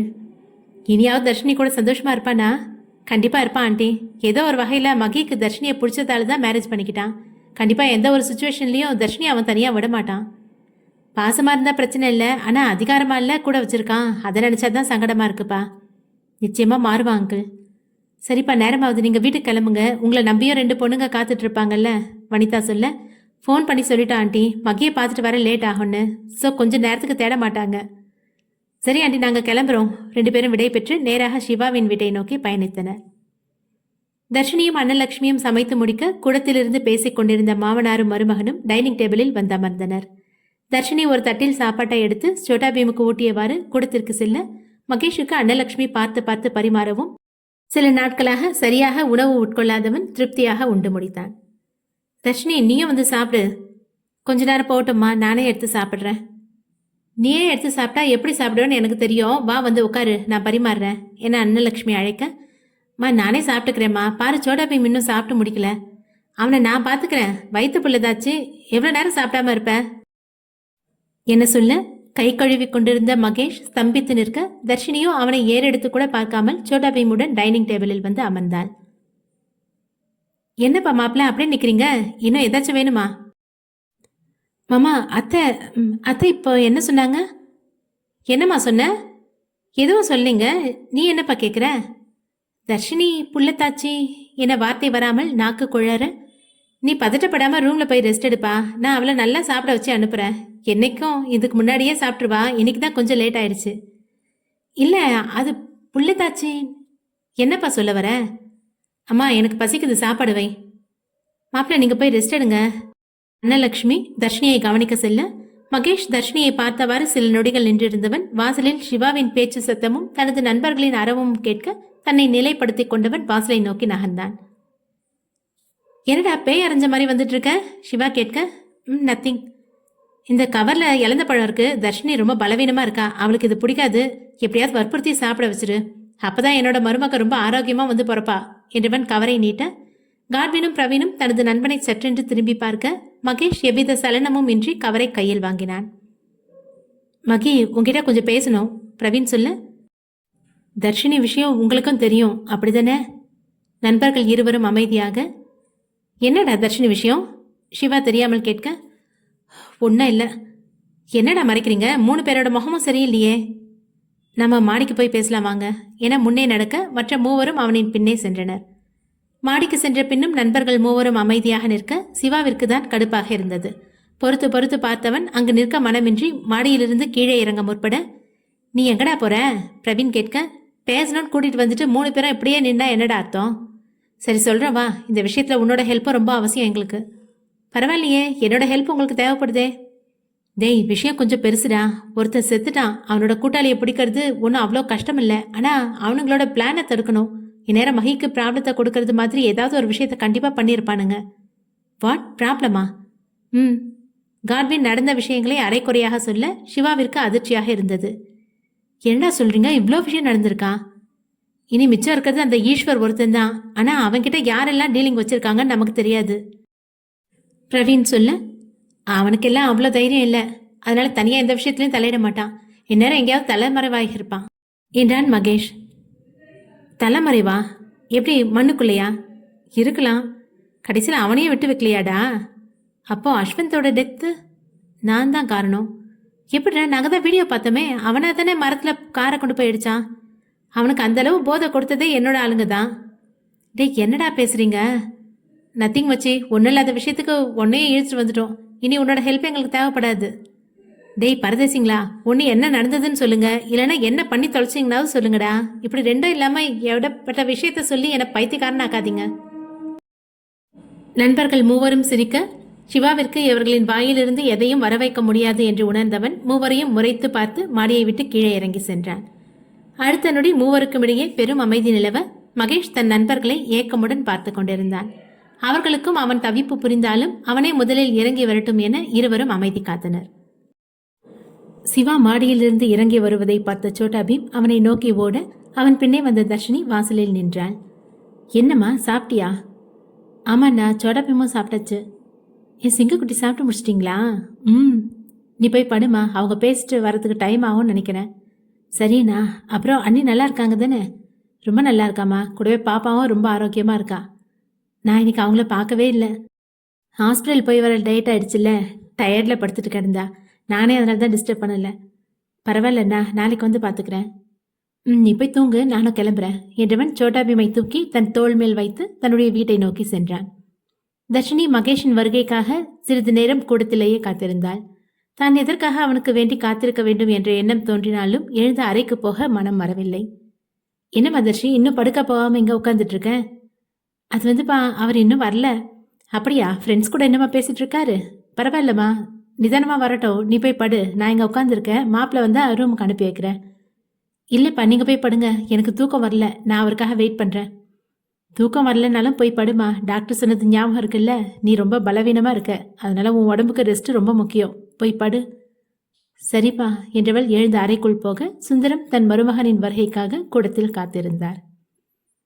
மகேஷ் தன் நண்பர்கள் இத்தனை நாள் பிரிவில் தன்னிடம் சகஜமாக பேச மாட்டார்களா என்று ஏக்கமாக பார்க்க அவர்களுக்கும் அவனின் ஏக்கம் புரிந்திருந்தாலும் அவனை தன் நிலையிலிருந்து இறங்கி வரட்டும் என அமைதி காத்தனர். சில நிமிடங்கள் பொறுத்து பார்த்த மகேஷ் விரைந்து சென்று தன் இரு நண்பர்களையும் ஒரு சேர கட்டி அணைத்தான். ஐம் சாரிடா, நீங்கள் 2 பேரும் எவ்வளோ விஷயத்தில் என்ன சகிச்சுக்கிட்டு போயிருக்கீங்க. அப்போவே என்னை கண்டிச்சிருக்கலாம்ல. நான் இந்தளவுக்கு மோசமாக மாறி இருக்க மாட்டேன்ல. தர்ஷினி விஷயத்தில் ரொம்ப மோசமாக நடந்துக்கிட்டேன். அப்போ கூட நீங்கள் என்ன சரி பண்ண தான் நினச்சிங்க. நான் தான் எதையும் புரிஞ்சுக்காம அடாவடியாக இருந்துட்டேன். மச்சி, நான் அப்பா ஆயிட்டேன்டா. எப்படிடா நான் அவன் முகத்தில் முழிப்பேன்? எனக்கு என்ன நினச்சாலே ரொம்ப அசிங்கமாக இருக்குது என்றவன் இருவரையும் விட்டு விலகி தரையில் சோர்ந்து போய் அமர்ந்தான். நண்பர்கள் இருவருக்கும் மகேஷ் இவ்வளவு இறங்கி வருவான் என எதிர்பாராதவர்கள் பழைய விஷயங்களை ஒதுக்கி வைத்து தன் நண்பனுக்கு ஆறுதல் அளிக்க தொடங்கினர். டேய், இதுக்கே இப்படி சோர்ந்து போயிட்ட, எந்திரி முதல்ல. சாரிடா, இப்போ கூட உங்களுக்கு என் மேலே முழுசாக கோபம் போயிருக்காதுல்ல. இருந்தாலும் அந்த அஸ்வந்தால எனக்கு ஏதாவது பிரச்சனை வந்துருமோன்னு தானே என்ன தேடி வந்தீங்க. நான் இவ்வளோ நாளாக எவ்வளோ சுயநலவாதியாக இருந்திருக்கேன்ல. ரொம்ப கஷ்டமாக இருக்கு மச்சி. உனக்கே தெரியும் இல்லடா, அம்மா அப்பா என் மேலே எவ்வளோ உயிராக இருப்பாங்கன்னு. அவங்க கூட கொஞ்ச நாளாக என் முகத்தை கூட பார்க்கல. அவங்க என்னை வெறுத்துட்டாங்களாடா. டேய், அவங்களால உன்னை எப்படிடா வெறுக்க முடியும்? என்ன, நீ தர்ஷினி விஷயத்தில் காட்டு மிராண்டித்தனமாக நடந்துக்கிட்டது தான் அவங்களால ஏற்றுக்க முடியல. அதுவும் தர்ஷினி ப்ரெக்னெண்ட்டாக இருக்கிறதுனால முழு கேரம் அவகிட்டே போயிடுச்சு. நீ ஃபஸ்ட்டு தர்ஷினி கிட்ட மன்னிப்பு கேளு. அவள் உன்னை மன்னிச்சிட்டா அங்கிள் ஆண்டி உன்னை ஏற்றுப்பாங்க. நீங்கள் என்ன மன்னிச்சிட்டிங்களாடா? இருவரும் அமைதியாக நிற்க, ஏன்டா பேசாமல் இருக்கீங்க? என் மேலே கோவம் இருந்தால் அடிக்க கூட செய்யுங்கடா. பட் இந்த அளவுக்கு என்னை ஒதுக்கி தள்ளாதீங்கடா. சரி சரி, நாங்கள் உன்னை மன்னிச்சிட்டோம். இனி எங்களோட சிஸ்டர் விஷயத்தில் இந்த அளவுக்கு நீ ஹார்ஷாக நடந்துக்கூடாது. சிஸ்டர்? தர்ஷினியை சொல்கிறேன்டா. ஓ, எப்போ தர்ஷினி கிட்ட மன்னிப்பு கேட்க போகிற? கேட்டேன். என்ன, அவகிட்ட மன்னிப்பு கேட்டியா? நிச்சயமாக தான் நான் கேட்டேன். மன்னிச்சிட்டாளா? மன்னிச்சிருந்தா தான் ப்ரெக்னெண்ட்டாக இருக்கிறத சொல்லியிருப்பாளே. அப்புறம் எப்படி தெரிஞ்சுக்கிட்டேன்? அத்தை தான் பேச்சு வாக்கில் சொன்னாங்க. என்ன இருந்தாலும் அவளோட இடத்துல இருந்து பார்த்தா தானே அவளோட வழி தெரியும். நீ கொஞ்சம் வெயிட் பண்ணோம் மச்சி, அவளே மனசு மாதிரி உங்ககிட்ட வருவா. ஆமாண்டா, தர்ஷினியை பொறுத்த வர ரொம்ப இலகுன குண மனசு. அவளை சுற்றி இருக்கவங்க கஷ்டப்படுறது அவளால் ரொம்ப நேரம் பார்த்துட்டு இருக்க முடியாது. கண்டிப்பாக உன்னை சீக்கிரம் மன்னிச்சிருவா. அப்புறம் மச்சி, உனக்கு எப்படி அஸ்வந்த் பற்றின விஷயம் தெரிஞ்சது? அதானே நானும் இதை கேட்கணும்னு நினச்சேன். மாப்பிள்ள சுந்தரம் இவர்களை தேடி வர, மாமா நீங்க எதுக்கு மாடிப்படி ஏறி வரீங்க? ஒரு ஃபோன் பண்ணியிருந்தா நானே கீழே வந்திருப்பேனே என அக்கறையாக கேட்க சுந்தரத்திற்கு மனது குளிர்ந்து போனது. இல்லை மாப்பிள்ள, ரொம்ப நேரம் ஆயிடுச்சு, பனி வேற ரொம்ப கொட்டிக்கிட்டு இருக்கு. இன்னமும் இப்படியே வெளியே நின்று பேசிட்டு இருந்தா உடம்பு மோசமாயிடும்ல. வாட் டைம் 10 ஆயிடுச்சா? டேய் நீங்க கிளம்புங்கடா, நாளைக்கு நாம ஆஃபீஸில் பார்த்துக்கலாம். மாமா நீங்களும் கீழே போங்க, நாங்கள் இதோ வந்துடுறோம். சுந்தரமும் சரி என்று தலையாட்டியவர் கீழே சென்றார். ஆஃபீஸ்? ஏண்டா? அப்பாவோட கம்பெனியில் எம்டி பொறுப்பை நாங்கள் ஏற்றுக்கிட்டோண்டா. அப்போ நம்ம ஆஃபீஸ்க்கு நீ வரமாட்டீங்களா என கலக்கமாக கேட்க, இந்த முடிவை நாம் ஆல்ரெடி எடுத்தது தானேடா. என்னைக்கா இருந்தாலும் இது நடந்தே தானே ஆகணும். நீ ஒரி பண்ணி காத்துடா. வீக்கில் ஒரு நாள் நம்ம ஆஃபீஸில் நம்ம மீட் பண்ணலாம். சரி நாங்கள் கிளம்பட்டா. பைடா மச்சி, தர்ஷினி நல்லா பார்த்துக்கோ. நண்பர்கள் இருவரும் விடை பெற்று தங்கள் வீட்டை நோக்கி செல்ல மகேஷ் வீட்டிற்குள் நுழைந்தான். மாப்பிள்ள உங்களோட ஃப்ரெண்ட்ஸு வீட்டுக்கு கிளம்பிட்டாங்களா? ஆமாம் மாமா. சரி மாப்பிள்ள போய் படுத்துக்கோங்க. தர்ஷினி கொஞ்ச நேரம் வெயிட் பண்ணிட்டு இருந்தா உங்களுக்காக. நான் தான் அவளை போய் படுக்க சொன்னேன். ஏதோ நினச்சிக்காதீங்க மாப்பிள்ள, அவள் ரொம்ப வீக்காக இருக்கா. அவளுக்கு ரொம்ப ரெஸ்ட் தேவைன்னு டாக்டர் சொன்னதுனால தான் அனுப்பி வச்சேன். இல்லை மாமா, அவள் இவ்வளோ நேரம் இருக்கிறது நல்லதில்லை. நான் எதுவும் நினைக்கல, நீங்கள் போய் தூங்குங்க. சந்தோஷம் மாப்பிள்ள. அப்புறம் மாமா நீங்கள் நாளைக்கு எப்போ வேலைக்கு கிளம்புவீங்க? 8:30 மணி போல் வீட்டிலேருந்து போயிடுவேன் மாப்பிள்ள. நாளைக்கு 1 hour பெர்மிஷன் கேளுங்க மாமா, உங்ககிட்ட கொஞ்சம் பேசணும். அது மாப்பிள்ள, சரி நானே கேட்டு வாங்கிக்கிறேன். நாளைக்கு நீங்கள் லேட்டாக போனால் போதும். சரி மாப்பிள்ள, அது நானே கேட்டால் அவங்க கொடுக்க மாட்டாங்க, அதான். புரியுது மாமா. சரி மாப்பிள்ள போய் படுங்க என்றவர் தனது அறையை நோக்கி செல்ல மகேஷ் தர்ஷினியின் அறைக்குள் நுழைந்தான். கதவு திறக்கும் அரவம் கேட்டு தர்ஷினி திரும்பி பார்க்க மகேஷ் கதவிற்கு தாழிட்டு திரும்பினான். இன்னும் நீ தூங்கலையா? இது சிவா உனக்காக வாங்கி கொடுத்தது என மகேஷ் ஒரு கவரை நீட்ட, என்னது இது? இழந்த பழம். எனக்கு இது பிடிக்காதுன்னு சிவா எனக்கு தெரியுமே, அப்புறம் எப்படி அவர் இதை எனக்கு வாங்கி கொடுப்பாரு? நீ தான் ரொம்ப வீக்காக இருக்கியாமே, அதான் என்கிட்ட கொடுத்து உன்னை சாப்பிட வைக்க சொன்னான். ஓகே டேபிளில் வச்சுருங்க, காலையில் எடுத்து சாப்பிட்டுக்கிறேன். என்றவன் டேபிளில் கவரை வைத்து திரும்ப தர்ஷினி மகேஷ் படுப்பதற்காக கட்டிலில் சிறிது இடம் அளித்து விலகி கிடந்தாள். மகேஷ் அவளின் அருகில் அமர்ந்தவன் படுக்க மனமின்றி அமர்ந்தபடியே இருந்தான். எதுக்கு இப்படி செல்ல மாதிரி உட்காந்துட்டு இருக்கீங்க? படுத்து தூங்குங்க. உங்களுக்கு இது கம்ஃபர்டபுளாக இருக்காதுன்னு தெரியும். தெரிஞ்சுதானே ஸ்டே பண்ணுவேன்னு சொன்னீங்க, அப்புறம் என்ன? தர்ஷினி என்ன? அது நீ ப்ரெக்னென்ட் தான். ஆமாம், அதுக்கு இப்போ என்ன? நம்ம புள்ள? என்னது நம்ம பிள்ளையா? என்னோட புள்ள. தர்ஷினி நான் பண்ணது தப்பு தான். எனக்கு தூக்கம் வருது, தூங்க விடுறியா? ப்ளீஸ் தர்ஷினி, நான் சொல்ல வரதை கொஞ்சம் புரிஞ்சுக்கோ. ஏதோ தெரியாமல் தப்பு பண்ணிட்டேன். ஓ, தெரிஞ்ச ஒரு பொண்ணை பலவந்தப்படுத்துறது, அதுவும் நீ நினச்சது நடக்கணும்னு பண்ண தப்பு இப்போ உனக்கு தெரியாமல் பண்ண தப்பாயிடுச்சா? அப்போ நான் உங்ககிட்ட எந்த விளக்கமும் கேட்கல. நீ என்னை கல்யாணம் பண்ணிக்கிறதுக்கு தானே அப்படி ஒரு காரியத்தை பண்ண. அதான் உன்னோட ஆசை நிறைவேறிடுச்சே. ஸோ என்னோட குழந்தைக்கெல்லாம் நீ பொறுப்பேற்றுக்கணும் நான் எந்த அவசியமும் இல்லை. என்ன தர்ஷினி பேசுகிற? உன்னோட குழந்தைன்னா அது நம்ம குழந்தை இல்லையா? இல்லவே இல்லை. தர்ஷினி என்ன கோவம் வருதா? இதுக்கெல்லாம் கோவப்படுறதுக்கு உனக்கு அருகதை கிடையாது. நீ பண்ண தப்பை எப்படியாவது சரி பண்ணலான்னு நினைக்காத. நீ சரி பண்ணுற அளவுக்கு சின்ன தப்பெல்லாம் நீ பண்ணலை என்றவள் அதற்கு மேல் எதுவும் பேசாமல் திரும்பி படுத்து கொண்டாள். மகேஷ் அவளின் முகத்தையே சிறிது நேரம் பார்த்தவன் மனதில் பாரம் கூட படுக்கையிலிருந்து எழுந்து அருகில் இருந்த நாற்காலியில் அமர்ந்தான். நேரமும் கடந்து போக இருந்தபடியே உறங்கி போனான். காலையில் சோட்டா பீமின் சத்தம் இருவரையும் எழுப்பிவிட தர்ஷினி மகேஷை ஒரு பார்வை பார்த்தவாறு அறை கதவை திறந்தாள். தர்ஷி இங்க பாரு, உனக்கு என்ன கொண்டு வந்திருக்கேன்னு. நெல்லிக்காயா? உனக்கு பிடிக்கும்ல? எல்லாமே உனக்கு தான், இருந்தா வாங்கிக்கோ. தேங்க்ஸ்டா செல்லக்குட்டி. அம்மா அன்னைக்கு கொடுத்தியா? இல்லை, எல்லாத்தையும் உனக்கு எடுத்துகிட்டு வந்துட்டேன். அடப்பாவி, சொல்லிட்டு தானே எடுத்துகிட்டு வந்தேன். டைனிங் டேபிளில் இருந்துச்சா, உனக்கு பிடிக்கும்னு மொத்தத்தையும் எடுத்துகிட்டு வந்துட்டேன். அப்படி எடுத்துகிட்டு வரக்கூடாது கண்ணா. அம்மாக்கிட்டேயோ பாட்டிக்கிட்டேயோ கேட்டுட்டு தான் எடுத்துகிட்டு வரணும். அன்னலக்ஷ்மி சொல்ல. அவங்க தான் இன்னும் யாரும் எந்திரிக்கலையே. தாமரக்கா கூடவா இன்னும் எந்திரிக்கல? நேற்றுக்கு ஹாஸ்பிட்டல் போனாங்கல்லம்மா, லேட்டாக தான் எந்திரிப்பாங்க. அப்படின்னா எதுவும் சமைச்சிருக்க மாட்டாங்க. நிறமாச பொண்ணு எவ்வளோ நேரம் பசியோடு இருக்கிறது. கண்ணாப்பா கொஞ்சம் சாப்பாடு எடுத்துறேன், அமதாவை கொடுத்துட்டு வரியா? ஓகே பாட்டி.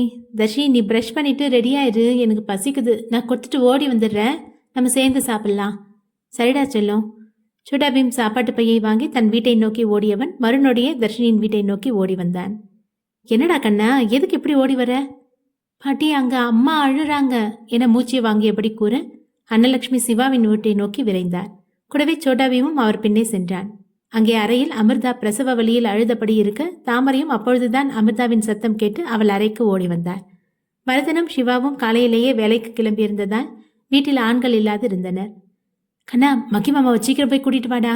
சரி பாட்டி என்றவன் விரைந்து வந்து மகேஷை அழைத்து கொண்டு அவன் வீட்டை நோக்கி ஓட மகேஷ் அமிர்தாவின் நிலை புரிந்து தனது கைகளில் அவளை ஏந்தியவன் தன் காரிலேயே பின்சீட்டில் கிடத்தியவன் மற்ற பெண்மனைகளையும் ஏற்றிக்கொண்டு மருத்துவமனை நோக்கி விரைந்தான். மா, நான் சிவா, நான் கால் பண்றேன். இல்ல, இப்ப வேணாம். மகேஷ் தடுத்தான். ஏன்? சிவா ரொம்ப பயப்படுவான். நானே அவனுக்கு கால் பண்ணி ஹாஸ்பிட்டலுக்கு வர சொல்றேன். நீங்க சொன்னா பயப்பட மாட்டாரா? நோ என்றவன் சிவாவிற்கு அழைத்தவாறே அவ்விடத்தை விட்டு நகர்ந்து தூரம் போய் நின்றான். தர்ஷினி முகத்தை தூக்கி வைத்தபடி நிற்க, உனக்கு என்னடி ஆச்சு? ஒன்னும் இல்லம்மா. சிவாவுக்கு கூப்பிட்டு சொல்லிட்டியாம்மா? கூடவே அவருக்கும் விஷயத்த சொல்லிடுமா? தாமரை சொல்ல, சரிம்மா என்றவள் வரதனுக்கு அழைத்து விஷயத்தை சொல்ல அவரும் அடுத்த நொடி கிளம்பியிருந்தார் மருத்துவமனையை நோக்கி. காவல் நிலையத்தில் அமர்ந்திருந்த சிவாவிற்கு மகேஷ் போன் அழைக்க 2-3 அழைப்புகளை தவிர்த்தவன் பின் போனை அட்டென்ட் செய்தான். என்னடா திரும்ப திரும்ப பண்ணிட்டு இருக்க? ரொம்ப வேலையா இருக்கே மச்சி, அப்புறமா பேசலாம். நீ உடனே கிளம்பி ஹாஸ்பிட்டலுக்கு வா. வாட், ஹாஸ்பிட்டலா? பதட்டப்படாதடா, யாருக்கும் எதுவும் ஆகல. நீ சீக்கிரமா ஹாஸ்பிட்டல் வா. எதுவும் ஆகாம எதுக்குடா நான் ஹாஸ்பிட்டலுக்கு வரணும்? டே லூஸ் மாதிரி பேசாம சீக்கிரம் கிளம்பி வாடா என்றவன் போனை வைக்க சிவாவும் யாருக்கு என்ன ஆகியிருக்கும் என குழப்பமான மனநிலையில் மருத்துவமனைக்கு செல்ல தயாரானான். அண்ணா என்ன சொன்னாங்க? இன்னும் கொஞ்ச நேரத்தில் வந்துடுவான். என்ன சொல்லி வர சொன்னீங்க? யாருக்கும் எதுவும் ஆகலன்னு வர சொன்னேன். என்ன? அப்படிதான் சொன்னேன். இப்படி சொன்னா எங்க வருவாரு? அதெல்லாம் வருவான். இதுக்கு நானே விஷயத்த சொல்லி வர சொல்லியிருப்பேன். நான் தான் சொல்றேன்ல, அவன் கண்டிப்பா வருவான். வரதன் மாமா வராரு, நீ தான் ஃபோன் பண்ணி கூப்பிட்டியா? பாரு அவரை எவ்வளோ பதட்டத்தோட வராருன்னு. அதெல்லாம் இன்னும் கொஞ்ச நேரத்துக்கு தான். டென்ஷன்ல வண்டி ஓட்டி வந்தவருக்கு வழியில ஏதாவது ஆயிருந்தா என்ன பண்ணியிருப்பேன்? உங்களுக்கு ஏன் எப்படிலாம் நினைக்க தோணுது என அழுத்தவள் இருக்கையில் அமர, ஏன் உனக்கு சாப்பிட ஏதாவது வேணுமா? அப்பொழுதுதான் தர்ஷினிக்கு சோட்டா பீம் பசி என்று சொன்னது ஞாபகம் வர, உன்கிட்ட தாண்டி கேட்குறேன். அது சோட்டா பீம் அப்பவே பசிக்குதுன்னு சொன்னா. அங்கே பாரு, அவன் சாப்பிட்டுட்டு தான் இருக்கான். உனக்கு வேணும்னா சொல்லி வாங்கி கொடுக்குறேன். இல்லை, எனக்கு பசிக்கல. நீ ரொம்ப நேரம் சாப்பிடாம இருக்கக்கூடாது, வா சாப்பிட்டுட்டு வரலாம். உன்னோட அக்கறை எனக்கு தேவையில்லை. இவர்களின் உரையாடல்களுக்கு இடையே அமிர்தா தன் புதல்வியை ஈன்றெடுக்க அனைவருக்கும் பதட்டம் நீங்கி மகிழ்ச்சி தொற்றிக்கொண்டது. சிறிது நேரத்தில் அமிர்தா குழந்தையுடன் அறைக்கு மாற்றப்பட குடும்பத்தார் அனைவரும் குழந்தையை பார்த்து மகிழ்ந்தனர். சிவா மகேஷின் தாறுமாறான பேச்சில் எதுவும் அலட்டிக் கொள்ளாமல் மருத்துவமனைக்கு வந்தவன் தனது மகளை பார்த்து பெரும் மகிழ்ச்சி அடைந்தான். சோட்டா பீமும் சிவாவும் மாறி மாறி தங்கள் வீட்டு இளவரசியை கொஞ்சிக் கொண்டிருக்க வரதனுக்கு தனது மகள் மறுபடியும் பிறந்து விட்டாள் என்ற பூரிப்பில் கண்கள் கலங்கியது. சிங்கக்குட்டி, சாப்பிட்டீங்களா? ஆமாப்பா, எனக்கு மகி மாமா வாங்கி கொடுத்தாரு. என்ன தர்ஷி தான் எதுவும் சாப்பிடல. ஏன் இன்னுமா சாப்பிடாம இருக்க? அச்சச்சோ, இவளை நான் மறந்துட்டேனே. வாடி, ஏதாவது வாங்கி கொடுக்குறேன். அன்னலட்சுமி கூப்பிட, இல்லைம்மா நான் பார்த்துக்கிறேன், நீங்கள் இங்கே உட்காருங்க, வாமா கேண்டீன் போகலாம். சிவா அழைக்க, சரி அண்ணா என்றவள் மறுக்காமல் சரி என்று சொல்லவும் மகேஷ் அவளையே பார்த்து கொண்டிருந்தான். ஆனால் அவள் அவன் முகத்தை கூட பார்க்காமல் சிவாவுடன் செல்ல தயாராக, அப்பா நானும் வருவேன், எனக்கு ஜூஸ் வேணும். வாடா சொல்ல வாங்கி கொடுக்குறேன் என்றவன் தர்ஷினியுடன் கேண்டீன் நோக்கி சென்றான். மகேஷ் போகும் அவளையே வலியுடன் பார்த்து கொண்டிருந்தவன் சுற்றி குடும்பத்தார் நிற்கவும் தன்னை நிதானப்படுத்தி சாதாரணமாக நின்று கொண்டான். மாப்பிள்ள, நீங்களும் சாப்பிடல? இவ ஒருத்தி கொஞ்சமாவது புருஷன் மேல அக்கறை இருக்கா? அவ பாட்டுக்கு போயிட்டா. இல்லை அத்தை, எனக்கு இப்போ பசிக்கல. யாருமே அப்போ சாப்பிட்ருக்க மாட்டீங்க, நான் எல்லாருக்கும் சாப்பாடு வாங்கிட்டு வரேன். வரதன் செல்ல, ஆமாங்க எனக்கும் கொஞ்சம் பசியாக தான் இருக்கு. இது வரைக்கும் டென்ஷனில் தெரியல, ஆனால் இனி பசி தாங்க முடியும்னு தோணல.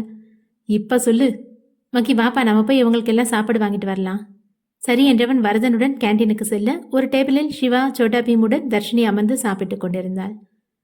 அங்கே பாருப்பா, தர்ஷினி அங்கே தான் உட்காந்து சாப்பிட்டுட்டு இருக்கா என்றவர் அவர்களின் அருகே செல்ல மகேஷும் அவர் பின்னே சென்றான். அப்பா, நல்ல ஆளு பண்ணி தர்ஷியை மட்டும் சாப்பிட கூட்டிட்டு வந்திருக்க. உன்னோட 2 அம்மாவும் அங்கே பட்னியா நிற்கிறாங்க, அவங்க கிட்ட ஒரு பேச்சாவது கேட்டியா நீ? அச்சச்சோ, அதை மறந்துட்டேனே. டேய் மகி, நீயாவது சாப்பிட்டியா? இல்லை. அப்போ உட்காரு, தர்ஷி கூட இருந்து சாப்பிடு. மகேஷ் தர்ஷினி அருகில் அமர வரதன் பெண்மணிகளுக்கான சாப்பாட்டை பார்சல் செய்து வாங்கிச் சென்றார். என்னடா சாப்பிட்ற? ஏதாச்சும் சொல்லு. பரவாயில்லையே, ஆள் ரொம்ப தான் மாறிட்ட போல. ஏண்டா? இது வரைக்கும் உனக்கு தேவையான எல்லாத்தையும் நீ தானே முடிவு பண்ணுவ. இப்போ சாப்பாடு விஷயத்தில் என்ன ஆர்டர் பண்ண சொல்கிற? அதான் அப்படி சொன்னேன். தோசை சொல்லுடா. மக்கி மாமா, உங்களுக்கு ஜூஸ் வேணுமா? தர்ஷினி, உன்னோட ஜூஸ் மக்கி மாமாவுக்கு வேணாமா? அப்போ நீ தான் குடிக்கணும். என்ன அவளோடதா? தர்ஷியால எல்லாத்தையும் குடிக்க முடியலையா?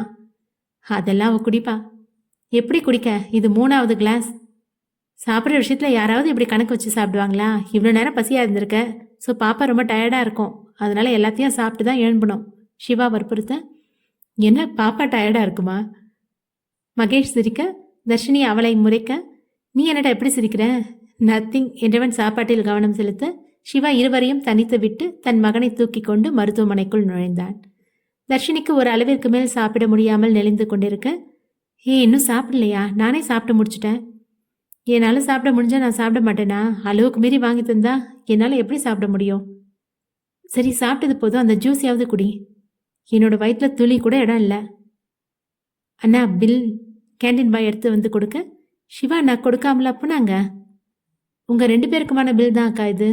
உங்க கூட இருந்தவர் அந்த குட்டி பையன் சாப்பிட்டதுக்கு பில் கொடுத்துட்டு தான் போனாரு. அட கஞ்ச சிவா அண்ணா, நான் தான் உன் கூட இருக்கேன் இல்லடி, நான் பே பண்றேன் என்றவன் தனது கார்டை எடுத்து நீட்ட, கேண்டீன் பாய் சாப்பாட்டுக்குரிய பணத்தை வாங்கி சென்றான். தர்ஷினி இருக்கையிலிருந்து எழும்பவும் அவள் மீதம் வைத்திருந்த ஜூஸை எடுத்து மகேஷ் பருகினான். அதை பார்த்து அதிர்ந்தவள் அவனையே பார்த்து கொண்டு நிற்க, என்ன, எதுக்கு இப்போ என்னோட எச்சை எடுத்து சாப்பிட்றீங்க? சாப்பிடணும்னு தோணுச்சு, குடிச்சேன், இதுக்கு என்ன இப்போ என்றவன் முன்னே நடக்க, தர்ஷினியும் அவன் பின்னே சென்றவள் கை கழுவி இருவருமாக மருத்துவமனைக்குள் நுழைந்தனர்.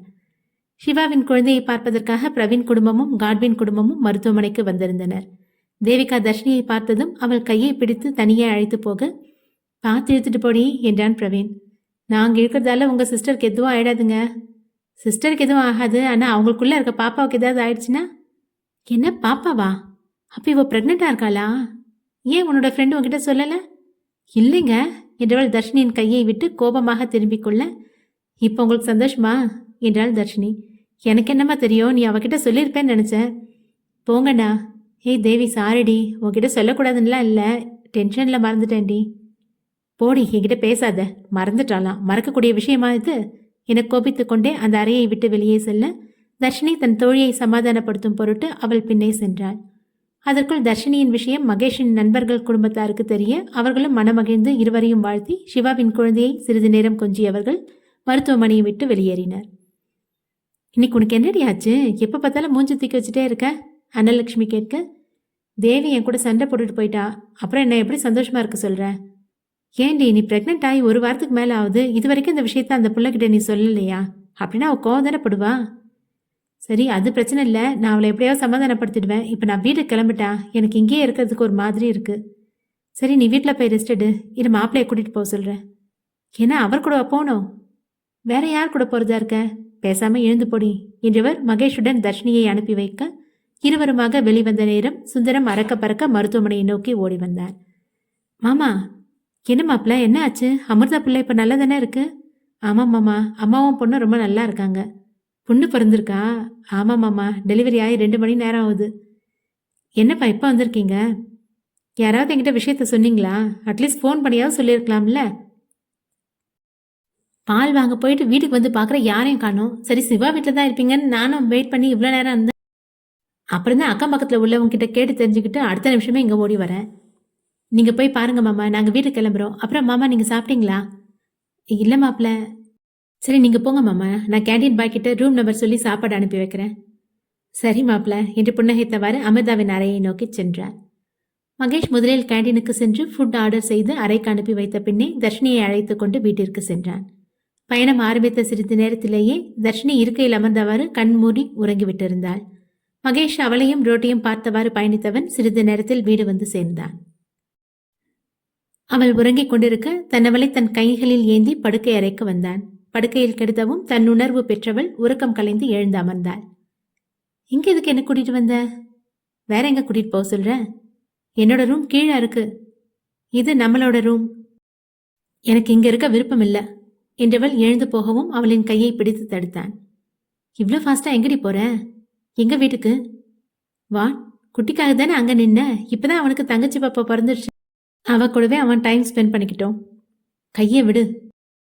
இப்ப எங்க போறதா இருக்க? ஏன் சொன்னதான் கையை விடுவியா? எஸ்.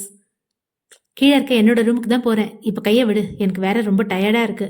உன் கூட சண்டை போடுற அளவுக்கு எனக்கு இப்ப ஸ்ட்ரென்த் இல்லை. அப்படின்னா எங்கேயும் ரெஸ்ட் எடுத்துட்டு அப்புறம் போய்க்க. ம். உனக்கு இப்போ என்ன தாண்டா பிரச்சனை? எதுவும் இல்லையே. அப்புறம் எதுக்கு என்கிட்ட தேவையில்லாம விதண்டாவாதம் பண்ணிட்டு இருக்க? இது உனக்கு விதண்டாவாதமா தெரியுதா? நீ தானடி சொன்ன டயர்டா இருக்குன்னு. அதான் இங்கேயே ரெஸ்ட் எடுக்க சொன்னேன். ஓஹோ, இந்த போலியான அக்கறையை உன்னோடயே வச்சுக்கோ. இது போலியா? ஓவரா நடிக்காத. உன்னை பத்தி எனக்கு தெரியாது. ஏதோ ஒரு காரணத்துக்காக தானே இப்படி என்கிட்ட இறங்கி வர. என்னடி வாய்க்கு வந்ததெல்லாம் பேசிட்டே இருக்க? கையை விடுறா. நீ பார்க்கவே ரொம்ப டயர்டா இருக்க. நான் இருக்கிறதால தானே இங்க இருக்க மாட்டேன்னு சொல்றேன். நீ இங்கே ரெஸ்ட் எடு, நான் வெளியே போறேன் என்றவன் அடுத்த நொடியே அறையை விட்டு வெளியேற தர்ஷினியும் அவ்வறையில் இருக்க பிடிக்காமல் அவன் பின்னே வெளியே வந்தாள். ஏன் நீயே எதுக்கடி வெளியே வர? நான் தான் ஏற்கனவே சொன்னேன்ல, உன்னோட ரூம்ல இருக்க எனக்கு பிடிக்கலன்னு. அதான் நான் வெளியே வந்துட்டேனே. நீ இருந்தாலும் இல்லைனாலும் எனக்கு ஒண்ணுதான் என்றவள் அவனை தாண்டி முன்னே நடக்க, மெதுவா போ. ம் அது நீ சொல்ல வேண்டிய அவசியம் இல்லை. மெதுவா பொடி, பாப்பாக்கு ஏதாவது ஆயிடப்போகுது. தர்ஷினி அவன் பேச்சை சிறிதும் காதில் வாங்காமல் படிகளில் படபடவென்று இறங்க மகேஷ் அவளை கையில் ஏந்தியிருந்தான். கையை கடிச்சிருவேன், கீழே விடுறா.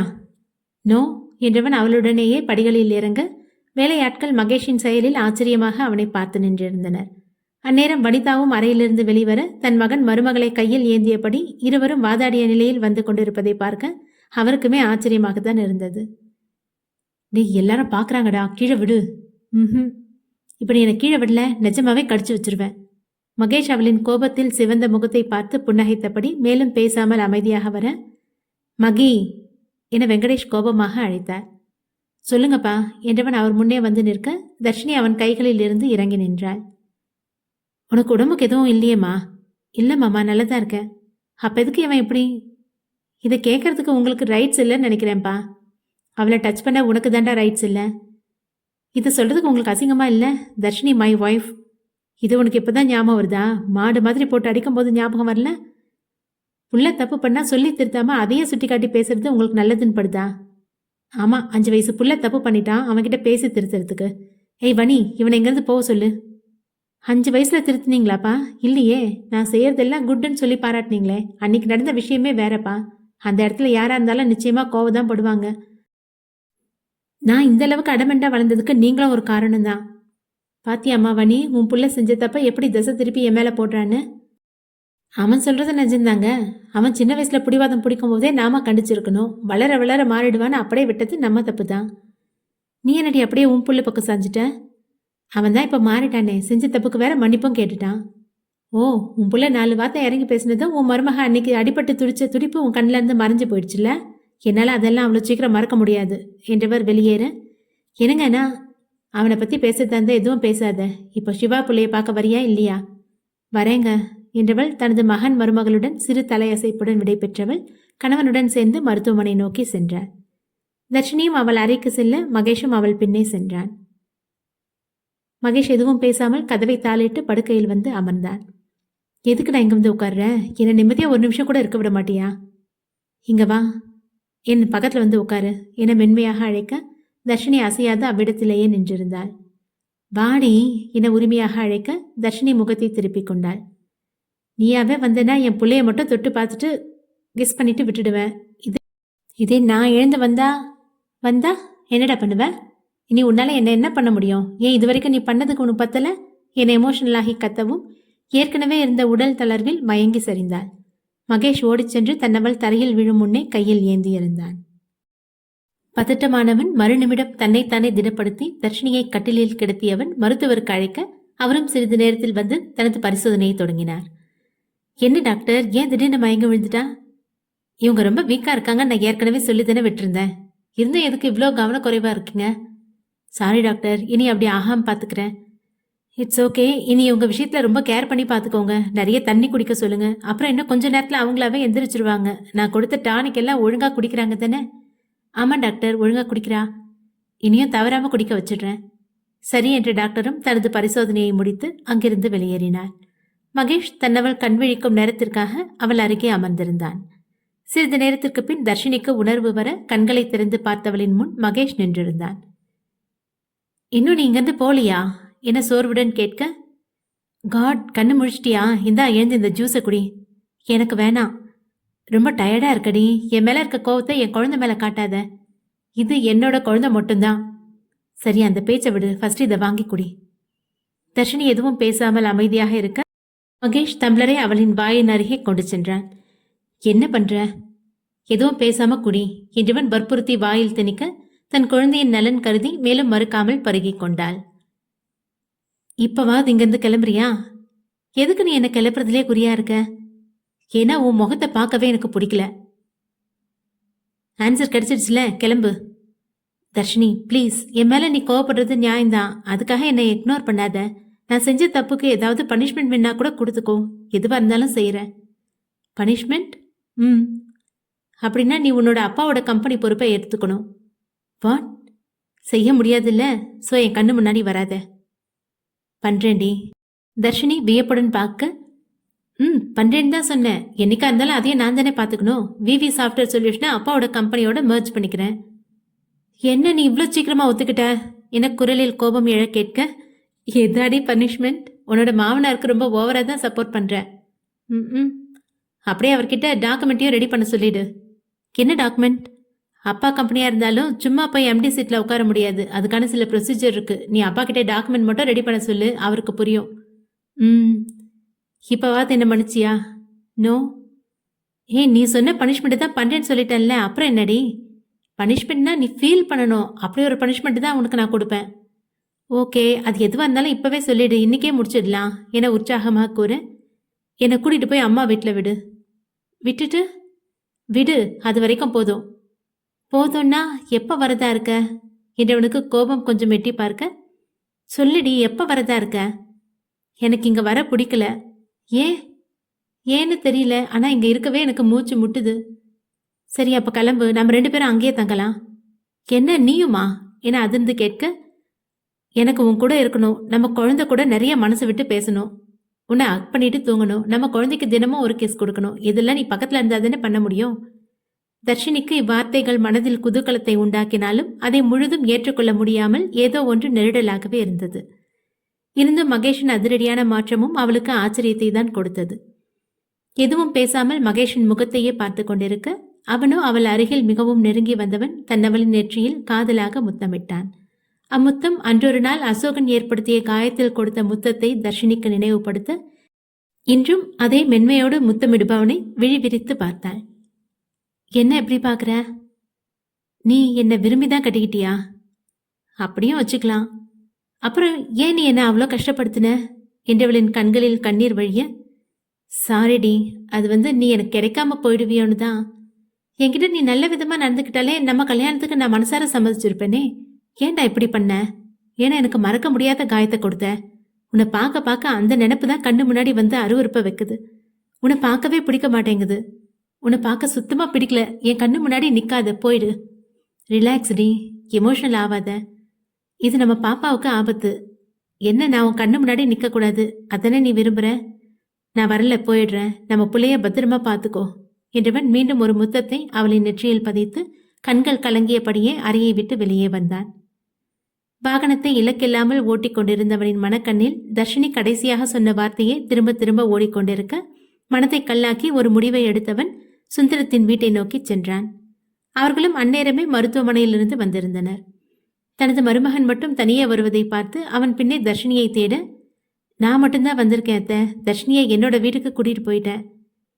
பரவாயில்ல மாப்பிள்ள, ரொம்ப வீக்கா இருக்கா, நல்லா பார்த்துக்கோங்க. நாங்கள் அப்பப்போ வந்து பார்த்துக்குறோம். மாமா இல்லையா அத்தை?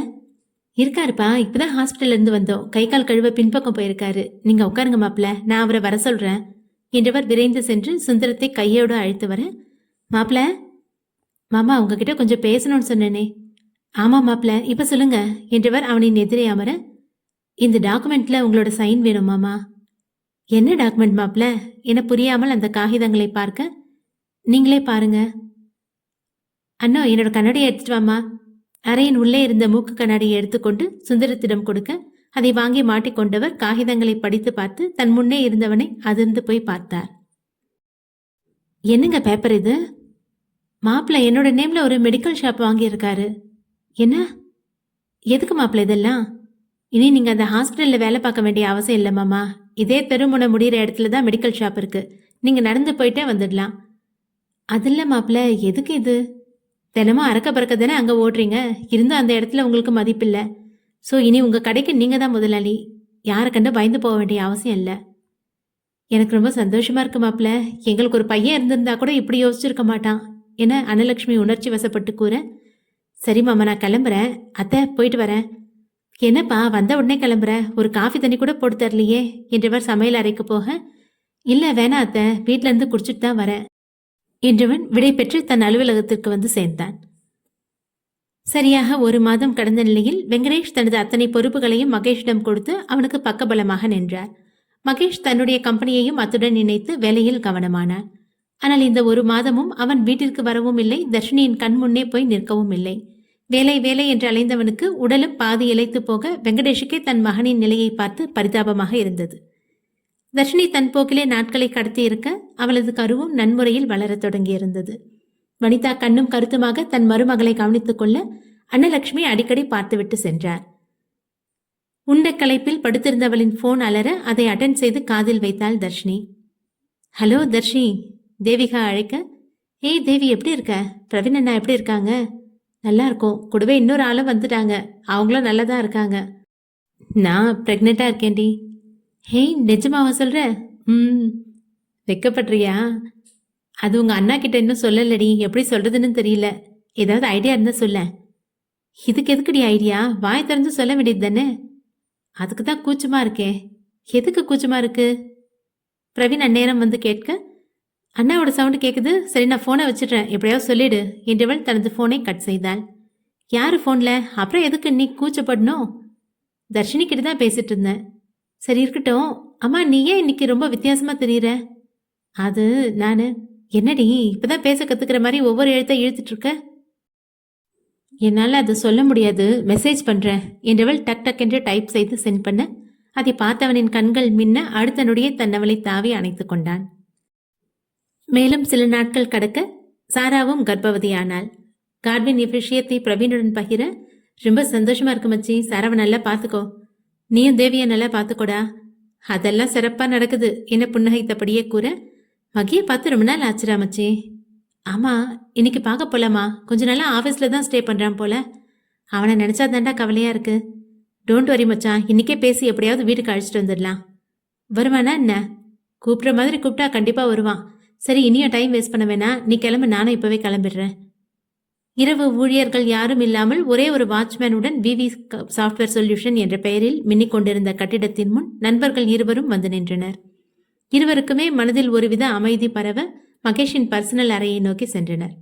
அங்கே அவர்கள் கண்ட காட்சியில் ஸ்தம்பித்து நிற்க, மகேஷ் தன் நண்பர்கள் வந்தது கூட தெரியாமல் சுயநினைவின்றி போதையில் தரையில் உருண்டு கொண்டிருந்தான். நண்பர்கள் இருவரும் விரைந்து சென்று தனது நண்பனை தூக்கி நிறுத்த அவனோ போதையில் தள்ளாடியபடி அவர்கள் மேலேயே சரிந்து விழுந்தான். குடிக்காரனை பக்கத்துல கூட விடாதவன் இன்னைக்கு இந்த நிலைமைக்கு மாறிட்டானேடா. இவனை தூக்கு, இப்பவே நம்ம வீட்டுக்கு போலாம். இந்த நிலைமையில அங்கிள் ஆண்டி இவனை பார்த்தா ரொம்ப கஷ்டப்படுவாங்கடா. அதுவும் சரிதான், இப்ப என்ன தாண்டா பண்ண? இன்னைக்கு இவன் கூட நாம ஸ்டே பண்ணிடலாம். வீட்டுக்கு கால் பண்ணி சொல்லிடு, நானும் சொல்லிடுறேன். சரி என்றவன் தேவிகாவிற்கு வேலை விஷயமாக இன்று வீட்டிற்கு வர முடியாது என்று மெசேஜ் அனுப்ப கார்வினும் அதையே தன் மனைவிக்கும் செய்தான். மச்சே, கபோர்ட்ல இருந்து இவனோட ஒரு ட்ரெஸ்ஸை எடுத்துட்டு வா, நான் இவனை குளிக்க வைக்கிறேன் என்றவன் மகேஷை கைத்தாங்களாக அழைத்து கொண்டு குளியல் அறைக்கு சென்றான். 1/2 மணி நேரம் எடுத்து மகேஷின் போதையை சிறிதளவு குறைத்திருந்தனர் நண்பர்கள் இருவரும். மகேஷுக்கு அவர்களை பார்க்கவே சங்கடமாக இருந்தது. ஏண்டா இப்படி இருக்க? நீ கிளம்பு, இப்பவே வீட்டுக்கு போலாம். இல்லடா. அப்படின்னா எத்தனை நாளைக்கு இப்படியே இருக்க பிளான் பண்ணிருக்க? இப்போ உன்னோட பிரச்சனை தான் என்னடா? வாய் திறந்து சொல்லு, நாங்க எதுக்கு இருக்கோம், கண்டிப்பா சால்வ் பண்ணி வைக்கிறோம். இந்த பிரச்சனைக்கு சொல்யூஷனே இல்லடா. தர்ஷியை நினைச்சு கவலைப்படுறேன்னு தெரியுது, அவகிட்ட பேசி பாடுறா, கண்டிப்பா உன்னை மன்னிச்சிருவா. அவளை ரொம்ப கஷ்டப்படுத்திட்டேன்டா. அவளுக்கு என் மேல கோபம் எல்லாம் இல்ல, வருத்தம் தான். அது போற வரைக்கும் இப்படியே இருந்துடலான்னு நினைக்கிறியா? நீ விலைக்கு இருக்கிறது பிரச்சனை இல்லடா, ஆனா இப்ப குடிச்சு குடிச்சு உடம்ப எதுக்கு எடுத்துக்கிற? இன்னும் கொஞ்ச நாள்ல உனக்கு புள்ள பிறக்க போகுது, அதுக்கு முன்னாடி இப்படியா போய் நிப்ப? மகேஷ் ஒரு பெருமூச்சு விட்டவன், நான் ரொம்ப பெரிய தப்பு பண்ணிட்டேன்லடா.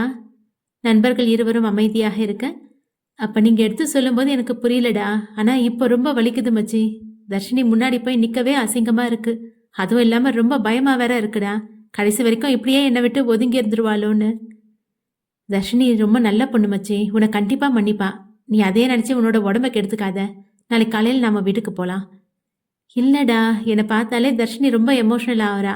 அது அவளோட ஹெல்த்துக்கும் நல்லதில்ல, பாப்பாக்கும் பாதிப்பு. நாங்க பேசி பார்க்குறோம்டா. நீ அமைதியா நின்னா போதும். என்ன பேசணுமோ அதை நாங்க பேசிக்கிறோம் என ஒருவாறு பேசி மகேஷின் மனநிலையை மாற்றியவர்கள் அவனை உறங்க வைத்து அவனுடனேயே தாங்களும் அன்றைய இரவை கழித்தனர்.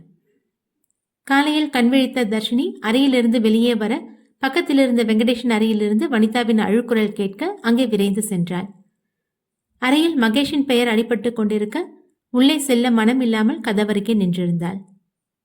எதுக்கு இப்ப தேவையில்லாம அழுதுட்டு இருக்க? வெங்கடேஷ் கேட்க, நீங்களும் கேட்டுக்கிட்டு தானே இருந்தீங்க பிரவீன் சொன்னதெல்லாம். அவனுக்கு புத்தி இல்லாம அப்படி பண்ணிட்டு இருக்கான். அதுக்காக தேவையில்லாம உன் கண்ணீரை வேஸ்ட் பண்ணாத. உங்களால எப்படிங்க இப்படி பேச முடியுது? உன் புள்ள பண்ணது தப்பு தான். மனசார மன்னிப்பு கேட்டான்ல. பெத்தவங்க நாமளே மன்னிக்காம இருந்தா அவன் என்னங்க பண்ணுவான்? இன்னைக்கு மட்டும் இவனுங்க கண்ணுல படாம இருந்தா இதையே தானே திரும்ப திரும்ப பண்ணிருப்பான். எனக்கு என் புள்ள வேணும். உங்க மனசு வேணா கல்லா இருக்கலாம், ஆனா உங்களை மாதிரி என்னால இருக்க முடியல என அழுதபடியே கூற, நீ என்ன எப்படிப்பட்டவனாலும் நினைச்சுக்கோ, ஆனா தர்ஷினி மன்னிக்காம அவனை என்னால மன்னிக்க முடியாது என தீர்க்கமாக சொல்லி வெளிவந்தவரின் முன்பு தர்ஷினி நின்றிருந்தாள். என்னம்மா காலையிலே எந்திரிச்சிட்ட போல, உடம்பு ஒன்றும் பிரச்சனை இல்லையே என அக்கறையாக கேட்க, நல்லா இருக்கேன் மாமா. என்ன பிரச்சனை? அத்தை அழுதுட்டு இருக்காங்க. அது ஒன்றும் இல்லைம்மா, அவ ஏதோ நினைப்புல லூசு மாதிரி அழுதுட்டு இருக்கா. போம்மா நீ போய் ஏதாச்சும் சாப்பிடு என்றவர் நடுக்கூடத்தில் வந்து அமர தர்ஷினியும் அவர் அருகே வந்து அமர்ந்தாள். என்னம்மா ஏதாச்சும் வேணுமா? மாமா, அத்தை உங்க பிள்ளைய நினைச்சுதானே அழறாங்க. ஏன் அவரு அப்படி என்ன பண்ணாரு? என்கிட்ட சொல்ல விருப்பம் இல்லைன்னா சொல்ல வேணாம் மாமா. அப்படி ஒன்றும் இல்லைம்மா, என் பிள்ளைக்கு குடிக்காரங்களே பிடிக்காது. அவனுக்கு பயந்துக்கிட்டே மீட்டிங்ல பார்ட்டி இருந்தா கூட நான் அவாய்ட் பண்ணிட்டு வந்துடுவேன். ஆனா இன்னைக்கு அவனே ஒரு குடிக்காரனா சுயநினைவு இல்லாம தரையில என மேலே சொல்ல முடியாமல் குரல் கரகரக்க, மாமா என்ன இருந்தாலும் என்னோட ரத்தம் இல்லையா, அதான் மனசு வலிக்குது. அவர் வீட்டுக்கு வர சொல்லுங்க மாமா. வெங்கடேஷ் ஆச்சரியமாக பார்க்க, எனக்கு இன்னும் அவர் மேல கோபம் போகல மாமா, ஆனா என்னாலதான் அவர் இப்படி மாறிக்கிட்டு இருக்காரு. அதையும் என்னால ஏத்துக்க முடியல. அதனாலதான் அவரை வர சொல்லுங்க. உனக்கு கஷ்டமா இருந்தா? இல்ல மாமா, ரொம்ப சந்தோஷம்டா. எங்க நீயும் புரிஞ்சுக்காம போயிடுவேன்னு ரொம்ப சங்கடப்பட்டேம்மா என கூறியபடி கண்ணீரை துடைத்துக் கொண்டே வனிதா அறையிலிருந்து வெளியே வந்தார். அந்நேரமே வெங்கடேஷ் பிரவீனுக்கு அழைத்து மகேஷை வீட்டிற்கு அழைத்து வர சொல்ல சிறிது நேரத்தில் வாசலில் காரின் ஹாரன் சத்தம் கேட்டது. வனிதா தன் மகன் வந்துவிட்டதை எண்ணி வாசலில் சென்று நின்றார். உடல் பாதியாக மெலிந்து சருமமும் சிறிது கருத்து தலைமுடி தாடி சீரற்று வளர்ந்த நிலையில் வண்டியிலிருந்து இறங்கிய மகேஷை பார்த்து ஸ்தம்பித்து நின்றார் வனிதா. ஓடிச் சென்று அவனை அணைத்தவர் கதறி அழ ஆரம்பித்தார். இவரின் அழுகை சத்தம் கேட்டு தர்ஷினியும் வெங்கடேஷும் வாசல் அருகே வர அவர்களுக்குமே மகேஷின் தோற்றம் கவலையை கொடுத்தது. மகேஷ் தன் அன்னையை தன்னிடமிருந்து விலக்கி யார் முகத்தையும் ஏறெடுத்து பார்க்காமல் தன் அறையில் சென்று அடைந்தான். தர்ஷினிக்கு கம்பீரமாக பார்த்து பழகிய மகேஷ் இன்று கலை இழந்து இருக்கும் நிலை பெரும் மன பாதிப்பை கொடுக்க இனியும் தன் கோபத்தை பிடித்து வைத்து இனி வரும் அழகான நாட்களை கெடுக்க வேண்டாம் என முடிவு செய்தார். பார்த்துக்கோங்க அங்கிள், நாங்க கிளம்புறோம் பிரவீன் சொல்ல, சாப்பிட்டு போங்கப்பா. இல்ல அங்கிள், வீட்ல இருந்து ஏகப்பட்ட ஃபோன் கால், நாங்க கிளம்புறோம் என்றவன் காட்வினுடன் வெளியேற, என்னங்க இப்படி மாறி போயிருக்கான்? நானும் கொஞ்ச நாளா அவனை ஆஃபீஸ்ல பார்த்துட்டு தானே இருக்கேன். ஆனா குடிக்கிறது மட்டும் எனக்கு தெரியாம இருந்துருச்சு. நம்ம கிட்ட அவன் பேசவே இல்லைங்க.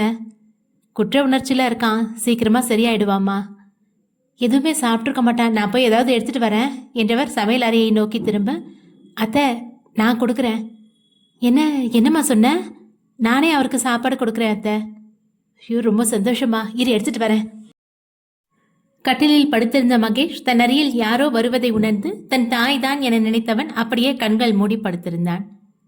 மகி, அவ்வளவுதான். தர்ஷினியின் குரல் கேட்ட அடுத்த நொடி படுக்கையிலிருந்து எழுந்து அமர்ந்தான். சாப்பாடு எடுத்துட்டு வந்திருக்கேன், சாப்பிடு. அங்க வச்சுட்டு போ. இல்ல நீ இப்பவே சாப்பிடு.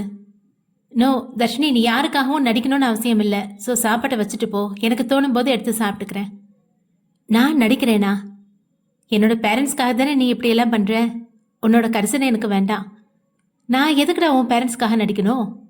அப்படின்னா ஏய் என்னை மன்னிச்சிட்டியா என ஆர்வமாக கேட்க, அப்படி சொல்ல முடியாது, ஆனா பாதி கோபம் குறைஞ்சிருக்கு.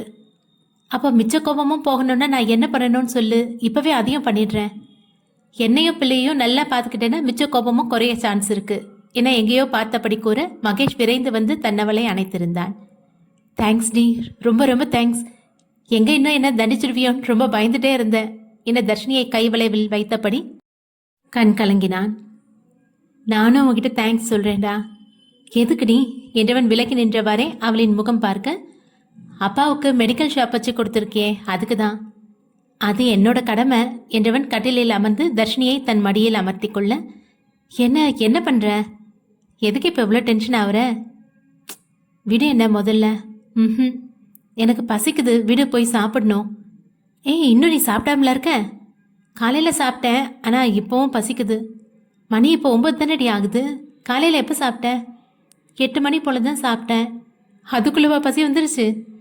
நான் எனக்கு மட்டுமாடா சாப்பிட்றேன், உன்னோட 3 பிள்ளைக்கும் சேர்த்து தானே சாப்பிட்றேன். என்னது 3 பிள்ளையா? ம், அடியே கண்ணுக்குட்டி, நமக்கு 3 பிள்ளை பிறக்க போகுதா? என்ன சந்தோஷத்தில் குதிக்க, டே என்னை கீழே விட்டுட்டு குதிடா. அச்சுச்சோ சாரிம்மா, இதோ இங்கே தான் சாப்பாடு இருக்க, இதையே எடுத்து சாப்பிடு. இல்லை, நான் கீழே போய் சாப்பிட்றேன். இது அத்தை உனக்காகவே பார்த்து பார்த்து எடுத்து வச்சது, ஸோ நீயே சாப்பிட்ரு. நிறைய சாப்பாடு இருக்குடி, பா ஷேர் பண்ணி சாப்பிடலாம் என்றவன் தர்ஷினியை தன்னருகே அமர்த்தி அவளுக்கு ஊட்டியபடி தானும் உண்டு முடித்தான். மனக்கசப்புகள் இருந்தும் வருங்காலத்தை நினைத்தும் தங்களுக்கு வரப்போகும் 3 உயிர்களை நினைத்தும் ஒரு வழியாக தம்பதியர் இருவரும் ஒன்று சேர்ந்தனர். தன் மகனின் வாழ்வு நன்முறையில் ஆரம்பிக்கவும் வனிதாவுக்கும் வெங்கடேஷுக்கும் அதுவே பெரும் மகிழ்ச்சியை கொடுத்தது. அடுத்து வந்த நாட்களில் மகேஷ் தர்ஷினியை தன் 2 கைகளால் தாங்காத குறையாக பார்த்து கொண்டான். அன்று வாரத்தின் இறுதி நாளாக இருக்க கார்த்தின் பிரவீன் இருவரும் தங்களது மனைவிகளை மகேஷின் வீட்டிற்கு அழைத்து வந்தனர். பெண்கள் அனைவரும் ஒன்றாக கூட ஆண்கள் மூவரும் தனியே எழுந்து சென்றனர். மச்சி, உன்கிட்ட அன்றைக்கே ஒரு விஷயம் கேட்கணும்னு நினச்சேன், ஆனால் அதுக்கான சந்தர்ப்பம் இன்னும் வரல. என்ன, அஸ்வின் டெத் பற்றி தானே? அவன் மேலே உனக்கு எப்படி டவுட் இருந்துச்சு? அன்றைக்கே தர்ஷினி எனக்கு ஒருத்தர் மேலே டவுட் இருக்குன்னு சொன்னாடா, ஆனால் அவளுக்கு ஏதாவது பிரச்சனை வந்துடும் தான் அவளை இதுக்குள்ளே நான் அலோவ் பண்ணல. வெரி டேலண்ட் பொண்ணுடா தர்ஷினி. சரி, விஷயத்த சொல்லு. ஜெகனோட ஃபோனில் இருந்து தான் ஏதோ ஒரு விஷயம் அவளுக்கு கிடச்சிருக்கு. நானும் அதை பக்காவாக அலசி ஆரம்பிச்சிட்டேன். அப்போ தான் எனக்கு ஒரு க்ளூ கிடச்சிது. எல்லாத்துக்கும் காரணம் முருகவேல் சாருன்னு. என்னது? பட் அது நிஜம் இல்லை. ஆனால் மொத்த எவிடன்ஸும் முருகவேல் சாருக்கு அகெயின்ஸ்டாக தான் இருந்துச்சு. இதை தான் தர்ஷினியை கண்டுபிடிச்சிருக்கான். அவளுக்கு அவரை பற்றி தெரியாதுல்ல, அதான் அப்படியே நம்பிட்டா போல. எனக்கு அப்போவே அஸ்வந்த் மேலே தான் டவுட்டு, அதான் நேரம் பார்த்து அவனை தூக்கிட்டேன். மாஸ்டா மச்சான் நீ. மச்சி, சிவா வரான்டா. வாட்? ஏன்டா ஷாக் ஆகுற? எனக்கு போட்டியாகவே ஒருத்தன் இருக்கானே, அவனை நினச்சிதான். குட்டியை சொல்கிறியா? தர்ஷி ஆரம்பிச்சிட்டான்டா. இனி என்னை என் பொண்டாட்டிக்கிட்ட நெருங்கவே விடமாட்டான். நண்பர்கள் இருவரும் சிரிக்க சிவா தன் மகனுடன் சேர்ந்து அவர்களை நோக்கி வந்து கொண்டிருந்தான். சோட்டாபீம் பள்ளிக்கு செல்ல ஆரம்பித்ததால் தர்ஷினியை வாரத்தின் இறுதி நாள் தோறும் தவறாமல் பார்க்க வந்து விடுவான். அந்நாட்களில் மகேஷை தர்ஷினியிடம் நெருங்க விடுவதில்லை. இன்றும் அதேபோல் சிவாவுடன் வந்தவன் தர்ஷினியின் பெயரை ஏலமிட்டபடி வந்து கொண்டிருக்க மகேஷுக்கு தான் ஏக கடுப்பாக்கி போனது. அவனை பார்த்து நண்பர்கள் சிரிக்க சிவாவும் அவ்விடம் வந்து சேர்ந்தான். என்னடா 2 பேரும் சிரிச்சுட்டே இருக்கீங்க? இவன் மட்டும் ஏன்டா மூஞ்சி தூக்கி வச்சுட்டு இருக்கான்? எல்லாம் உன் பையனால தான். என்ன, ஏன் சிங்கக்குட்டி அப்படி என்ன பண்ணா? நான் எதுவும் பண்ணலப்பா என்ன மகேஷை முறைத்தவாறு இருக்க. இந்த முறைப்புக்கு ஒன்றும் குறைச்சல் இல்லடா என பதிலுக்கு மகேஷும் முறைக்க, இவனுங்க கிடைக்கிறானுங்க. தர்ஷி எங்க காணோம்? அங்கதான்ப்பா தர்ஷிகா சவுண்டு கேட்குது, வாங்க அங்கே போய் பார்க்கலாம் என்றவன் முன்னே ஓட, குட்டி மெதுவா போ. ஓகேப்பா என்றவன் ஓட்டத்தின் வேகத்தை குறைக்காமல் ஓடி தர்ஷினியின் மடியில் போய் அமர்ந்தான். அப்புறம் உங்களுக்கு வேலையெல்லாம் எப்படி போகுது? சிவா கேட்க, நல்லா போகுது மச்சி, ஆனால் நீ தான் இப்போ ரொம்ப பிஸியாயிட்ட போல. ஆமாண்டா, ஃபர்ஸ்ட் சோனி பிரதாப்போட சாவுக்கு காரணமானவங்களை பிடிக்கணுங்கிற வெறியில மற்ற கேஸில் கான்சன்ட்ரேட் பண்ணாமல் விட்டுட்டேன். இப்போ அதை தான் அவசரமாக முடிச்சுக்கிட்டு இருக்கு. மகி இதோ வந்துட்டேம்மா என்றவன் அவள் இருக்கும் திசையை நோக்கி ஓட மற்ற மூவரும் சிரித்து கொண்டனர். நம்ம மகியாடா இது, குட்டிக்கு சளைக்காம ஓடுறான். காதல் செய்கிற மாயம் மச்சி. என்ன இருந்தாலும் ஒரு மனுஷன் இந்த அளவுக்கு மாறக்கூடாதுரா. ஏண்டா நீ உன் பொண்டாட்டியை விழுந்து விழுந்து கவனிக்கிறதில்ல? டேய், நான் நேச்சுரலாகவே அப்படிதான்டா, ஆனால் மகி அப்படியா? தர்ஷினிக்கிட்ட ஏதோ மேஜிக் இருக்கு மச்சி. கண்டிப்பாக நானும் அக்செப்ட் பண்ணுறேன். நான் தர்ஷினியை பார்க்க போகிறேன், வரீங்களாடா? அங்கே தான் மொத்த லேடிஸும் இருக்காங்க, வாங்க போகலாம். யாருடா? தேவியும் சாராவும் தான். ஓ அப்படியா என்றவன் முன்னே நடக்க நண்பர்கள் இருவரும் அவன் பின்னே சென்றனர். மகேஷ் ஓடி சென்று தர்ஷினி முன்னே மூச்சரித்தபடி நிற்க, எனக்கு ஏன் இப்படி ஓடி வரீங்க, கொஞ்சம் மெதுவாக வந்திருக்கலாம்ல. அண்ணாக்கும் மேலே அவ்வளோ லவ்டி தேவி சொல்ல சாரா சிரித்தாள். கிண்டல் பண்ணாதீங்கப்பா. எதுக்குமா கூப்பிட்ட? என்ன வேணும்? பசிக்குதா? ஜூஸ் எடுத்துட்டு வரட்டுமா, இல்லை சாப்பாடு ஏதாவது சாப்பிட்றியா? ஐயோ போதுங்க, எனக்கு எதுவும் வேணாம். அப்போ எதுக்கு கூப்பிட்ட? நம்ம ரூமில் டேபிள் மேலே ஒரு ஒயிட் கலர் கவர் இருக்குது, அதை எடுத்துகிட்டு வரீங்களா? கவரா? மறந்துட்டீங்களா? நேற்றுக்கு சோட்டா பீமுக்காக வாங்கிட்டு வந்த ஸ்வீட் அதில் தானே இருக்கு. இப்போ இவனுக்கு ஸ்வீட் ரொம்ப முக்கியமாடி. உனக்கு ஏதாவது வேணும்னா சொல்லி எடுத்துட்டு வரேன். இவனுக்காக எல்லாம் என்னால் மேலே ஏறி இறங்க முடியாது. மக்கி மாமா பேட் மாமா, சொல் பேச்சு கேட்கறதே இல்லை. விட்டு தர்ஷி, நானே போய் எடுத்துக்கிறேன் என மகேஷை வெறுப்பேற்றும் வகையில் பெருந்தன்மையாக கூற, சோட்டா பீமுக்கு இருக்க பக்குவம் கூட உங்களுக்கு இல்லை. எனக்கு இருக்கிற பக்குவம் போதும். அதான் அவனே போறேன்னு சொல்றானே, அவனே போக சொல்லு. இவன் ஃபாஸ்டா போய் ஸ்டெப்ல ஸ்லிப் ஆயிட்டா என்ன பண்றதுங்க? ரொம்ப தாண்டி அவன் மேல அக்கறை உனக்கு. இப்ப எடுத்து கொடுக்க முடியுமா முடியாதா? ம். அப்ப நானே போய் எடுத்துக்கிறேன். வாடா சோட்டா பீம் என்றவள் இருக்கையிலிருந்து எழ, ஏய் கண்ணுக்குட்டி, எதுக்கு இவ்வளோ ஃபாஸ்டா எழுந்துக்கிற? நீ உட்காரு, நானே போய் எடுத்துட்டு வரேன். அண்ணா, உங்களை 2 பேரும் ரொம்ப ஓவரா தான் படுத்தி எடுக்கிறாங்க. நீங்க உட்காருங்க. ஆமாண்ணா, இங்க வாங்க, இங்க வந்து உட்காருங்க. நோ, எனக்கு ஸ்வீட் வேணும். அண்ணா, யாராவது வேலைக்காரங்கிட்ட சொல்லி அனுப்புங்க, அவங்க எடுத்து கொடுப்பாங்க. ஆமாம்ல, இதே எனக்கு அப்போ தோணாமல் போச்சு. தர்ஷினி மேலே இருக்க மயக்கத்தில் உனக்கு இப்போதைக்கு எதுவும் தெரியாதுரா, காட்வின் சொல்ல பிரவீனும் சிவாவும் சிரித்தார்கள். இளையோரின் சிரிப்பொலியிலும் கிண்டல் பேச்சுகளிலும் அன்றைய நாள் சிறப்பாக முடிய நாட்களும் கடந்து பல மாதங்களாக இருந்தது. 9ஆம் மாதத்திலேயே தர்ஷினிக்கு வளைகாப்பு வைத்ததால் 3 பிள்ளைகளை சுமந்திருந்த வயிறை சுமக்க முடியாமல் சுமந்து மகேஷின் கையணைப்பில் வந்தவள் அவர்களுக்காக போடப்பட்டிருந்த பிரத்யேக இருக்கையில் அமர்ந்தார். முதலில் மகேஷ் தன்னவளுக்கு மஞ்சள் பூசி கையில் வளையல் போட, அதன் பின்னே குடும்பத்தார் ஒவ்வொருவரும் வந்து அவளை ஆசீர்வதித்து வளையல் போட்டு சென்றனர். நண்பர்கள் சூழ அன்று மாலை சுந்தரத்தின் வீட்டிற்கு அழைத்து செல்ல போகும் வழியிலேயே தர்ஷினிக்கு பிரசவ வலி வந்தது. அதில் பதறியவன் வண்டியில் கவனம் செலுத்த தவிர சிவாவே மகேஷின் நிலை புரிந்து வண்டியை தானே ஓட்டி மருத்துவமனை நோக்கி விரைந்தான். 3/4 மணி நேரம் தர்ஷினியை படாத பாடுபடுத்தி முக்கணிகளும் வந்து பிறந்தனர். குழந்தைகளின் சத்தத்தை கேட்ட பின்னே தர்ஷினி ஆழ்ந்த மயக்கத்திற்கு செல்ல செவிலி பெண்கள் 3 குழந்தைகளையும் சுத்தப்படுத்தி வெளியே கொண்டு வந்தனர். அனைவரும் என்ன பிள்ளை என்று ஆர்வமாக கேட்க 2 ஆணும் 1 பெண்ணும் என சொல்லிய செவிலி பெண்கள் 3 நண்பர்களின் கையிலும் 3 பேரை கொடுத்து சென்றனர். மகேஷின் கையில் பெண் பிள்ளை இருக்க, பிரவீன் காட்வின் கைகளில் 2 ஆண் குழந்தைகளும் இருந்தன. சோட்டா பீம் ஓடி சென்று மகேஷின் காலை கட்டி அணைக்க அவனும் இருக்கையில் அமர்ந்தபடி குழந்தையை சோட்டா பீமிடம் காட்டினான். குடும்பத்தாரும் குழந்தையை வாங்கி கொஞ்ச மகேஷ் நேராக தர்ஷினியை பார்க்க சென்றான்.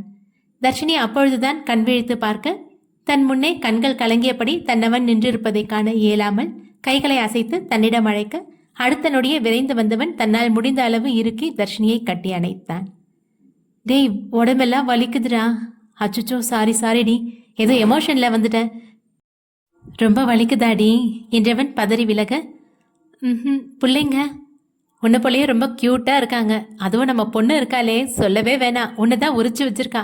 பசங்க 2 பேரும் கொஞ்சம் என்னோட சாயல்ல இருக்காங்க. 2 பையன் 1 பொண்ணா? பார்க்கணுங்க, இதை வர சொல்றேன் என்றவன் தர்ஷினியின் முகத்தில் பல முத்தங்களை அள்ளி தெளித்து கட்டிலில் இருந்து எழும்ப குடும்பத்தார் குழந்தைகளுடன் உள்ளே வந்தனர்.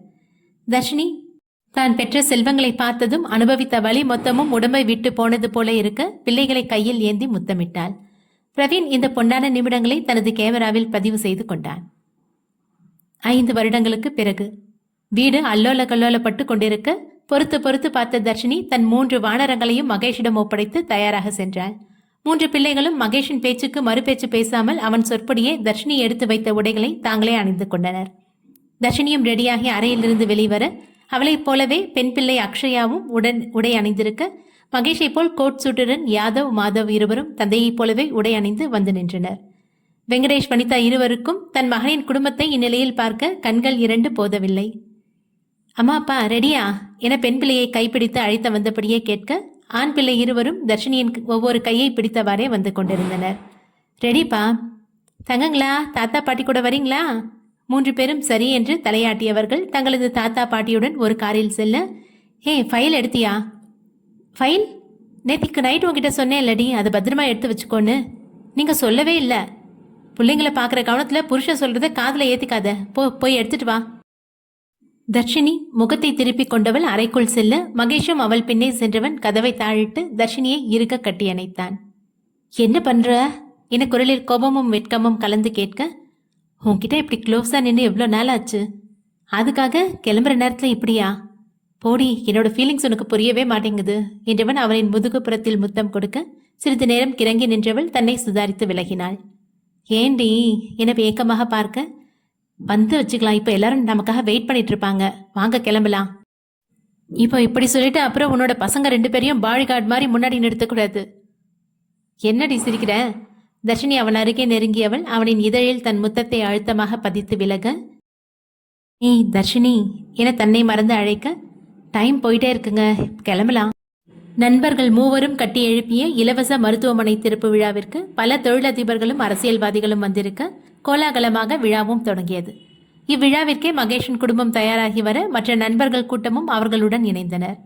அன்று ஒரு நாள் பேச்சுவாக்கில் மகேஷ் மருத்துவமனை கட்ட வேண்டும், அதுவும் ஏழை மக்களுக்கு இலவசமாக சிகிச்சை அளிக்க வேண்டும் என சொன்னதை மற்ற இரு நண்பர்கள் மறந்தே போயிருந்தனர். நகரத்தின் நடுவே அஸ்திவாரம் போட்ட பின்தான் அவர்களுக்கும் நினைவு வர தங்களது பாதி உழைப்பை இதற்காக செலவழித்தனர். இன்று பல நல்லுள்ளம் கொண்ட மருத்துவர்களால் மருத்துவமனை சிறப்புற இயங்க ஆரம்பித்தது. விழாவிற்கு வந்தவர் அனைவருக்கும் நன்முறையில் விருந்தும் நடைபெற பிரவீன், காட்வின் தங்கள் மனைவி, 2 குழந்தைகளுடன் சாப்பிட அமர்ந்தனர். 2 ஜோடிகளுக்குமே ஒரு ஆண் குழந்தையும் ஒரு பெண் குழந்தையுமாக ஆண்டவன் அருளால் கிடைக்க நிறைவுள்ள குடும்பமாகவே இருந்தது. அவர்களின் அருகே மகேஷின் குடும்பமும் சிவாவின் குடும்பமும் தர்ஷினியின் தாய் தந்தையரும் வந்து அமர சேர்ந்தே உணவருந்தி முடித்தனர்.